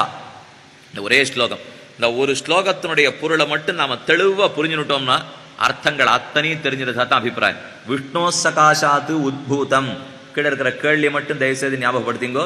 உலகம் எதுவாக இருக்கும், எதிலிருந்து தோன்றித்து எதிலே சென்று கடைசியாக அடையும், நேற்றைக்கெங்கே இன்றைக்கெங்கே நாளைக்கும் எங்கே, இவ்வளவுதானே அவர் கேட்டிருக்கிற கேள்வி. இப்போ அதுக்கு வருது சொல்றார், உலகம் அத்தனையும் தோன்றினது விஷ்ணோ சகாசாது உத்பூதம். இது விஷ்ணு புராணம் அல்லவா, விஷ்ணுவனிடத்திலிருந்து தான் இது இத்தனையும் தோன்றின. ஜகத் தத்ரைவச்ச ஸ்திதம், கடைசியாக அவனிடத்திலே தான் போய் லயமடையும், அழிவும் சென்று அவனிடத்திலே தான். ஸ்திதி சம்யம கர்த்தாசௌ ஜகதோஸ்ய ஜகச்சசஹ. ஸ்திதி சம்யம கர்த்தா, படைத்தலையும் காத்தலையும் அழித்தலையும் அவனே செய்கிறான். ஜகதோஸ்ய, அவனே உலகமாக இருக்கிறான். ஜகச்சசஹ, அவன் உலகம். பதில இன்னொரு தடவை சொல்றேன். இப்போ அவனிடத்திலிருந்து தான் தோன்றும், அவனிடத்திலே சென்று சேரும், அவனே படைக்கிறான், அழிக்கிறான், காக்கிறான், அவனே உலகனைத்தும் வியாபிக்கிறான், பறந்திருக்கிறான், அவனே உலகம். முடிஞ்சு படுத்து. இவர் கேட்ட கேள்வியும் ஆயிடுத்து, சொன்ன பதிலும் முடிஞ்சு படுத்து. நமக்கு இப்ப கேள்வியும் புரியல, பதிலும் புரியல. இதுதான் பெரிய கட்டம். ஏன்னா அவர் கேள்வியை முடிச்சுட்டார், இவர் பதில முடிச்சுட்டார். ஆழ்வார் திருநகரி நம்மாழ்வார் இருக்காரு, அவருக்கு பக்கத்துல மதுரகவி ஆழ்வார்னு ஒருத்தர் போய் சேர்ந்தார். நம்மாழ்வார் 16 வருஷம் வாயை கையை திறக்கல. திருப்புளி ஆழ்வார்னு பழைய காலத்து புளிய மரம் உண்டு, தின்திருணி மூலதாம்னு சொல்றோம் இல்லையோ, இந்த தின்திருணி புளிய மரத்தடியில நம்மாழ்வார் பிறந்தார். 16 வருஷம் கண்ணை காத திறக்கல, ஒண்ணும் பண்ணல, கொட்டி முடிக்கல, சாப்பிடவும் இல்லை, பேசாம இருந்தார். மதுரகவி ஆழ்வார் எங்கேயோ வடக்கேந்து தெற்கு நோக்கி வந்தார். இது உயிர் இருக்கா இல்லையா நம்மாழ்வாருக்கு தெரிஞ்சுக்கணும்னு ஆசை. ஒரு கல்லை தூக்கி பொத்துன்னு முன்னாடி போட்டார். அது கண்ணை முடிச்சு பார்த்தார். இதனால் கண்ணையே திறக்கல நம்மாழ்வார், கண்ணை முடிச்சுட்டார், உயிர் இருக்குன்னு தெரிஞ்சு விட்டார். அடுத்தது பேசுமா பேசாதான்னு அவருக்கு சந்தேகம். ஒரு பேச்சு சாமர்த்தியம் இருக்கா, புத்தி இருக்கான்னு தெரிஞ்சுக்கணும்னு ஒரு கேள்வியை போடணும். வர்ற பதில்லேருந்து இவனுக்கு உள்ளுக்குள்ளே எவ்வளவு இருக்குன்னு உடனே நம்ம தெரிஞ்சு விடலாம். அதனால ஒரு கேள்வி கேட்போன்னு பார்த்தார் மதுரகவி ஆழ்வார். சத்தத்தின் வயிற்றில் சிறியது பிறந்தால் எத்தத்தின்னு எங்கே கிடக்கும்? அவர் கேள்வி கேட்டார். சத்தத்தின் வயிற்றில் சிறியது பிறந்தால் எத்தை தின்னு எங்கே கிடக்கும்? இது மதுரகவி ஆழ்வார் கேட்ட கேள்வி. நம்மாழ்வார் வாயை திறந்து பதில் சொன்னார், அத்தை தின்னு அங்கே கிடக்கும். பதில் ஆயிடுத்து. இப்ப கேட்டவருக்கு என்ன கேட்டார்னு அவருக்கு புரிஞ்சுபடுது, அவர் என்ன பதில் சொன்னார்னு இவருக்கு புரிஞ்சுபடுது. நம்ம கேள்வியும் புரியல, பதிலும் புரியல. இப்போ சத்தத்தின் வயிற்றில் சிறியதா, என்ன பிறக்க போறது, என்னைக்கு பிறக்க போறது? இப்போ நமக்கு தெரிஞ்சதெல்லாம் ஒண்ணு இந்த மாதிரி பிறந்ததா இல்லையேன்னு தோணும். சத்ததுங்கிறது இந்த ஜீவாத்மா ரொம்ப நாள அறிவற்று செத்ததை போல கிடக்கிறானா. சத்தத்தின் வயிற்றில் சிறியது, பகவானுடைய அருளாலே சின்ன அறிவு ஒரு நாள் பிறக்கிறதுன்னு வச்சுப்போம். சத்தத்தின் வயிற்றில் சிறியது பிறந்தால் எத்தை தின்னு எங்கே கிடக்கும், எதன் வழியாக போய் எதை அடையும்? இதான் அவர் கேள்வி கேட்டுப்போம். இந்த ஜீவாத்மாவிடத்தே அறிவு ஒரு நாள் இல்லாவிட்டால் ஒரு நாள் தோன்றினால் எதன் மூலமாக சென்று எதை அடையும்? இது நம்மாழ்வாருக்கு மதுரகவி ஆழ்வார் கேட்ட கேள்வி. நம்மாழ்வார் சொன்ன பதில், அத்தை தின்னு அங்கே கிடக்கும். இறைவனுடைய திருவடிகளையே வழியாக கொண்டு அந்த திருவடிகளையே அடைந்து அதற்கே தொண்டு புரிந்து கொண்டு கிடக்கும். இது அவர் சொன்ன பதில். அத்தை தின்னு அங்கே கிடக்கும் முடிஞ்சு படுத்தப்ப சத்தத்தின் வயிற்றில் சிறியது பிறந்தால் எத்தை தின்னு எங்கேன்னு அவர் கேட்டார், அத்தை தின்னு அங்கேன்னு இவர் பதில் சொல்லிவிட்டார். இது இத்தனை பேசினாத்தான் அவ என்ன கேட்டான்னு நமக்கு புரியுது. அதே போலத்தான் இப்ப பராசரன் இந்த கேட்ட கேள்வி மைத்திரேயர் எது எது எதுன்னு கேட்டார், அது அது அதுன்னு சொல்லி இவர் பதில முடிச்சுட்டார். இப்போ இது சுலபமா நாம புரிஞ்சுடலாம், ஒன்றும் கட்டம் இல்லை. ஒரு மண் பாத்திரம் குடம் பண்றான் இல்லையா குயவன், இந்த மண் பாண்டம் பண்ணணும்னா 3 தேவை நிச்சயமாக. ஒன்று குயவன் வேணும், இல்லைன்னா மண்ணு பாத்திரத்தை பண்ணவே முடியாது. ஒரு குடம் வேணும்னா குயவன் கண்டிப்பா வேணும். 2வது அதை விட முக்கிய தேவை மண்ணு. மண்ணே இல்லைன்னா குடத்தை பண்ணவே முடியாது. ஆக மண்ணு தேவை, குடத்தை பண்ண குயவன் தேவை. இன்னும் ஒரே ஒரு தேவை இருக்கு, அந்த குடத்தை வச்சு சொத்தறதுக்கு ஒரு சக்கரம் வேணும். அந்த சத்திரத்திலே ஒரு தடியை வச்சு இப்படி சுத்தி விடுவோம் குயவன். நடுவுல மண்ணை வச்சு இப்படி கையை பண்ணான்னா இந்த குடம் அழகா வெளியில வந்துடும். நாம பண்ணி பார்த்தா அது வரவே வராது. இப்படி பண்றதுக்குள்ள பாதியா உடஞ்சு கையோட உழுந்துடும் இந்த மண்ணு. ஆனா அவன் என்ன பண்றான்னே தெரியாது, இப்படி பண்றதுக்குள்ள மண்ணு பாத்திரம் வெளியில வந்துடும். அந்த குடத்தை பண்றதுக்கு 3 தேவை இருக்கா. இப்ப மண்ணு தேவை, குயவன் தேவை, சுத்தரத்துக்கு சக்கரமும் சுத்தி விடுறதுக்கு தடியும் தேவை. இந்த 3 காரணம் கண்டிப்பா ஒரு பொருளுக்கு இருக்கணும். இவர் கேட்கிற கேள்வியே அதுதான். இப்ப உலகத்துக்கு மண்ணு யார், உலகத்துக்கு குயவன் யார்? இப்ப உலகத்தை அவர் மண்ணு பானையா வச்சுட்டார், பண்ணப்பட்ட பொருள்ங்கிறத உலகமா வச்சுட்டார். இதுக்கு மண்ணு எது, இதுக்கு குயவன் யார், இதை சுத்திவிட பயன்பட்ட சக்கரமும் தடியும் எது? இந்த 3 தான் இவர் கேட்கிற கேள்வியே. இப்போ இந்த எதுவாக இருக்கிறதுன்னு ஏன் கேட்டார் தெரியுமா? குடம் மண்ணாக இருக்கிறதுன்னு சொல்றோம், சங்கிலி தங்கமாக இருக்கிறதுன்னு சொல்றோம், வேட்டி பஞ்சாக இருக்கிறதுன்னு சொல்றோம். உலகம் எதுவாக இருக்கிறது அப்படின்னா மண்ணு எது உலகத்துக்குங்கிறது முதல் கேள்வி. ரெண்டாவது என்னமோ எவனிடத்தே எவனிடத்தே எவனிடத்தே அர்த்தம் குயவன் யாருங்கிற ரெண்டாவது கேள்வி. ஏன்னா அவன் தானே இத்தனையும் பண்ண போறான், குயவன் யாருன்னு கேட்டார். மூணாவது நேற்று என்று நாளை, நேற்றுக்கு எப்படி இருந்தது, இன்னைக்கு எப்படி இருந்தது, எந்த உதவி கொண்டு சிருஷ்டிக்கிறான்னு சொன்னார் இல்லையா, அதுக்கு தான் சக்கரமும் தடியும் தேவை. மூணாவது காரணம். இந்த 3 காரணத்தையும் சம்ஸ்கிருதத்திலே உபாதான காரணம், நிமித்த காரணம், சககாரி காரணம், இதைத்தான் 3 காரணமா சொல்லுவார்கள். உபாதான காரணம்னா குடத்தை பண்றதுக்கு மண்ணு தான் உபாதான காரணம். ரெண்டாவது நிமித்த காரணம்னா குயவன் தான் நிமித்த காரணம். மூணாவது சககாரி காரணம்னா சக்கரமும் தடியும் தான். சககாரம்னா உதவி இல்லையோ, இந்த உதவி பண்றது சக்கரமும் தடியும் தானே, அதுக்கு சககாரி காரணம். இந்த 3 உலகத்துக்கு எது யார்? நமக்கு உடனே தோணும் இந்த 3 ஒன்னா மட்டும் இருக்கவே இருக்காது. நீங்க யாரும் மண்ணும் குயவனும் ஒன்னா இருந்து நீங்க பாத்திருக்கீங்களா? குயவனும் சக்கரமும் ஒன்னா இருந்து பாத்திருக்கீங்களா? சக்கரமும் மண்ணும் ஒன்னா இருந்து பாத்திருக்கீங்களா? எந்த ஒரு பொருளுக்கும் 3 தனித்தனி காரணம் தான் இருந்தாகணும். வேட்டின்னு எடுத்துட்டா நெசவாளி 1, பஞ்சு 1, தறி 3வது. இந்த 3 வேட்டின்னு எடுத்துட்டோம்னா, இதே இப்ப தங்கம் சங்கிலின்னு எடுத்துப்போம், தங்கம் 1, அதை பண்ணுகிற பொற்கொல்லர் ஒருத்தர், வச்சுன்னு பண்ற மேஷ 1, 3 தனியா, சாமணம் 1, ஏதோ ஒண்ணு வச்சுப்போம் சககாரிக்காக. இந்த 3 தனித்தனியாகவேதான் இருக்கும். ஆனா பராசரர் ரொம்ப ஆச்சரியமா சொல்றாரு, இப்ப நம்புறதுக்கு ரொம்ப கட்டமா இருக்கும். உலகத்தை பொறுத்த வரைக்கும் பிரம்மமே தான் மண்ணு, பிரம்மமே தான் குயவன், பிரம்மமே தான் சக்கரம். இந்த 3 காரணமும் உலகத்தை பொறுத்த வரைக்கும் ஒரே காரணம் தான், ரெண்டாவதே கிடையாது. பண்றவனும் அவனே, பண்ணப்படுபவனும் அவனேங்கிறது தான் உலகத்துல ரொம்ப முக்கியம். இப்ப நான் ஆறுன்னு கேட்டோம்னா என்னை படைத்தவனும் அவன், நானும் அவன். பாஷையில சொல்லணும்னா இந்த ஜீவாத்மாங்கிற இந்த சரி உடலோட நான் இருக்கேனே, நானும் அந்த பிரம்மமே தான், அவனே தான் என்னை படைத்தான். இந்த 3 காரணமும் ஒரே காரணம்னு சொல்றது தான் முக்கியமா இந்த இடத்துல பராசரர் சாதிக்கிறார். விஷ்ணோ சகாசாத்து உத்பூதம், விஷ்ணுவனிடத்திலிருந்து தான் பிறந்தது, ஜெகத் தத்ரைவச ஸ்திதம், அவனிடத்திலே தான் சென்று சேரும். நமக்கு தோணும், இப்ப குயவன் பண்ண ஆரம்பிக்கிறார் குடத்தை, யாருமே நான் குடமாக ஆவேன்னு எந்த குயவனும் சொல்லிக்கவே முடியாது. மண்ணை வச்சு குடமை பண்ணுவேன்னு தான் சொல்ல முடியுமே தவிர, யாரானு பொற்கொல்லன் வந்து நானே சங்கிலியா போறேன் சிரிப்போம் கண்டிப்பா அந்த மாதிரி சொன்னார்னா. அதே ஒரு நெசவாளி வந்து நானே வேட்டியா போறேன் புடவையா போறேன் ஒத்துரும் சொல்லவே முடியாது. ஒரு நூலை வச்சுன்னு வேட்டி நெய்ய போறேன்னு தான் சொல்லுவரே தவிர தாம் வேட்டி ஆவேன்னு சொல்ல வாய்ப்பே இல்லை. ஆனா இங்க மட்டும் பிரம்ம சொல்றது, நானே தான் ஆக போகிறேன், நானே உலகமாக ஆவேன்னு சொல்லுவான். அப்ப நமக்கு சந்தேகம் வந்துடும், அப்ப உலகமே பிரம்மம்னு சொல்லிடலாமான்னுட்டு. இல்ல, பிரம்மம் வேறதான், உலகம் வேறதான். இல்லைன்னா இத்தனை தூரம் வெவ்வேறா கடந்துருமா? அப்படி இருந்தா எல்லாமே ஒன்னா இருக்குன்னா ரசிக்கவே ரசிக்காது வாழ்க்கை. பிரம்மம் வேறுதான், உலகம் வேறுதான். ஆனா பிரம்மத்தையும் உலகத்தையும் ஒண்ணுன்னு சொல்றோம். என்ன காரணம்னு மட்டும் சூக்ஷ்மமான அர்த்தம், ரொம்ப வேடிக்கையாகவும் இருக்கும். என்னுடைய கடிகாரம் பழுதுபட்டது, அதை சரிப்படுத்தணும். சரியா காட்ட மாட்டேங்கிறது, நாடி சரியா தெரியல. இப்போ 8:15 ஆறுது, ஆனா காட்டுறது 8:45, 7:45 சரியா தெரியல. நான் கொண்டு போய் கடிகாரம் சரி பண்றவன் இடத்துல கொண்டு போய் கொடுத்தேன். 10 நாள் கழிச்சு வாரம் சரி பண்ணி வைக்கிறேன்னா, நான் 10 நாள் கழிச்சு காத்துனேன். 12 நாள் ஆச்சு, 13 நாள் ஆச்சு. அவர் கூப்பிடுறதால கொடுக்கறதால 15வது நாள் நேரம் அவர்கிட்ட போனேன். கடைக்கே போயிட்டேன், உள்ளே விட மாட்டேன்னா இருந்தாலும் தள்ளிண்டு உள்ள நுழைஞ்சுட்டேன். போனா மேசையில என் கடிகாரத்தை தான் வச்சிருந்தார். 150 பாங்கு, 150 பாகம். இங்க ஒண்ணு சின்னதா இருக்கு ஆணி, இங்க ஒண்ணு இருக்கு முள்ளு, ஒரு முள்ளும் தனித்தனியா கிடக்கிறது. 150 மேஜமே. நான் பயந்து போயிட்டேன், ஒரு கடிகாரத்தை கொடுத்தா இவர் என்ன 150 பிச்சு வச்சுருக்காரு, இதை நமக்கு ஒன்னா தான் கிடைக்க போறதா இல்ல 4 கடிகாரம் திரும்பி கொடுக்க போறாரா? சந்தேகம் வந்துடுத்து. அதை பார்த்த உடனே அவர் இடத்துல கேட்டேன், என்ன சுவாமி ஒண்ணு கொடுத்தேனே உங்ககிட்ட ஒரு கடிகாரம், அதை போய் இந்த 150 ஆக்கி வச்சிருக்கீரேன்னு கேட்டேன். அப்படியே நில்லு, தேவையில்லாத சந்தேகப்படுகிறாய், ஒரு 5 நிமிஷம் நில்லும்னா.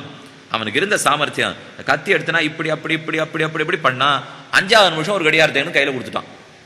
இப்ப எனக்கு என்ன புரியலன்னா, ஒரு கடிகாரம் கொடுத்தேன், பிரிச்சு 150 கண்ணு முன்னாடி வச்சிருந்தார். 5 நிமிஷத்துக்குள்ள மொத்தத்தையும் சேர்த்து கையில ஒரே கடிகாரமா கொடுத்துட்டார்.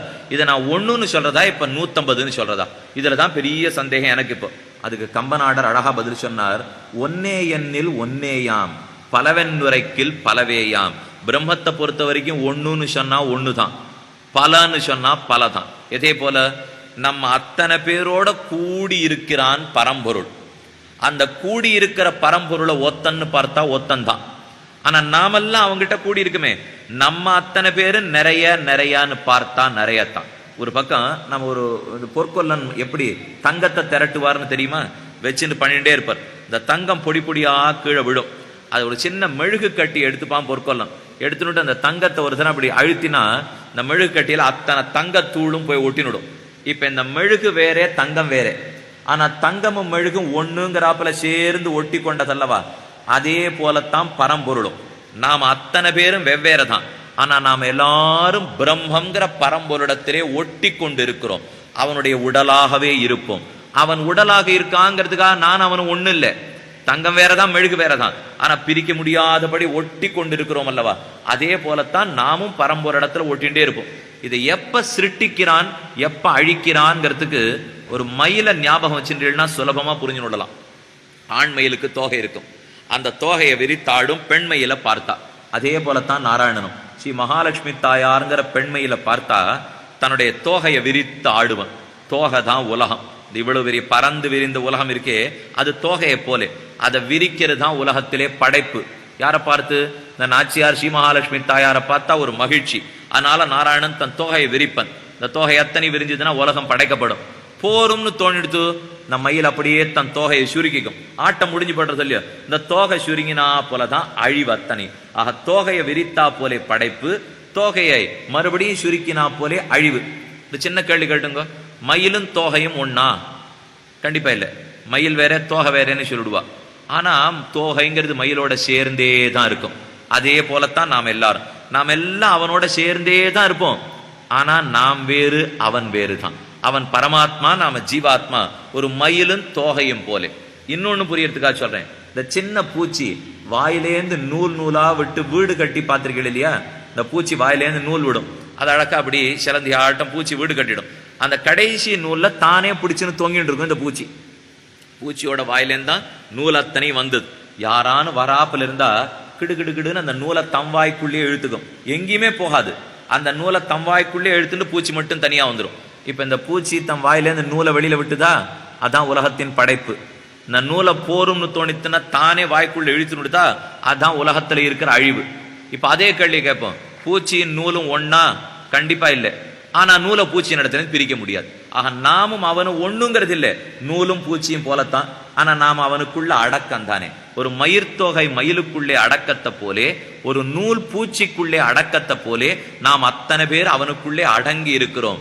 அழ்வார் இன்னொரு பாஷன் அழகா காட்டினார். தன்னுளே திரைத்தெழுந் தரங்கவன் தடங்கடல், தன்னுளே திரைத்தெழுந் தடங்குகின்ற தன்ம போல். இது திருமணிசி ஆழ்வாருடைய பாசுரம். ஆழ்வார் திருமணிசி ஆழ்வார் என்னைக்குமே இந்த துள்ளல் ஓசை, தமிழ்ல துள்ளல் ஓசைங்கிறது ஒரு தனி சிறப்பு. அது வடமொழிக்கு கூட அந்த சிறப்பு கிடையாது, தமிழுக்கு மட்டுமே உண்டு அந்த துள்ளல் ஓசைங்கிற சிறப்பு. அதுதான் பாடியிருக்கார். தன்னுளே திரைத்தெழுந் தரங்கவன் தடங்கடல், தன்னுளே திரைத்தெழுந் தடங்குகின்ற தன்ம போல். சொல்ற வேகத்திலேயே பாட்டு எல்லாமே மாறி போடும். ஒரு கடல் இருக்கே, இந்த கடல் அலைகள்லாம் வாரி வாரி வீசி அடிச்சுதான்.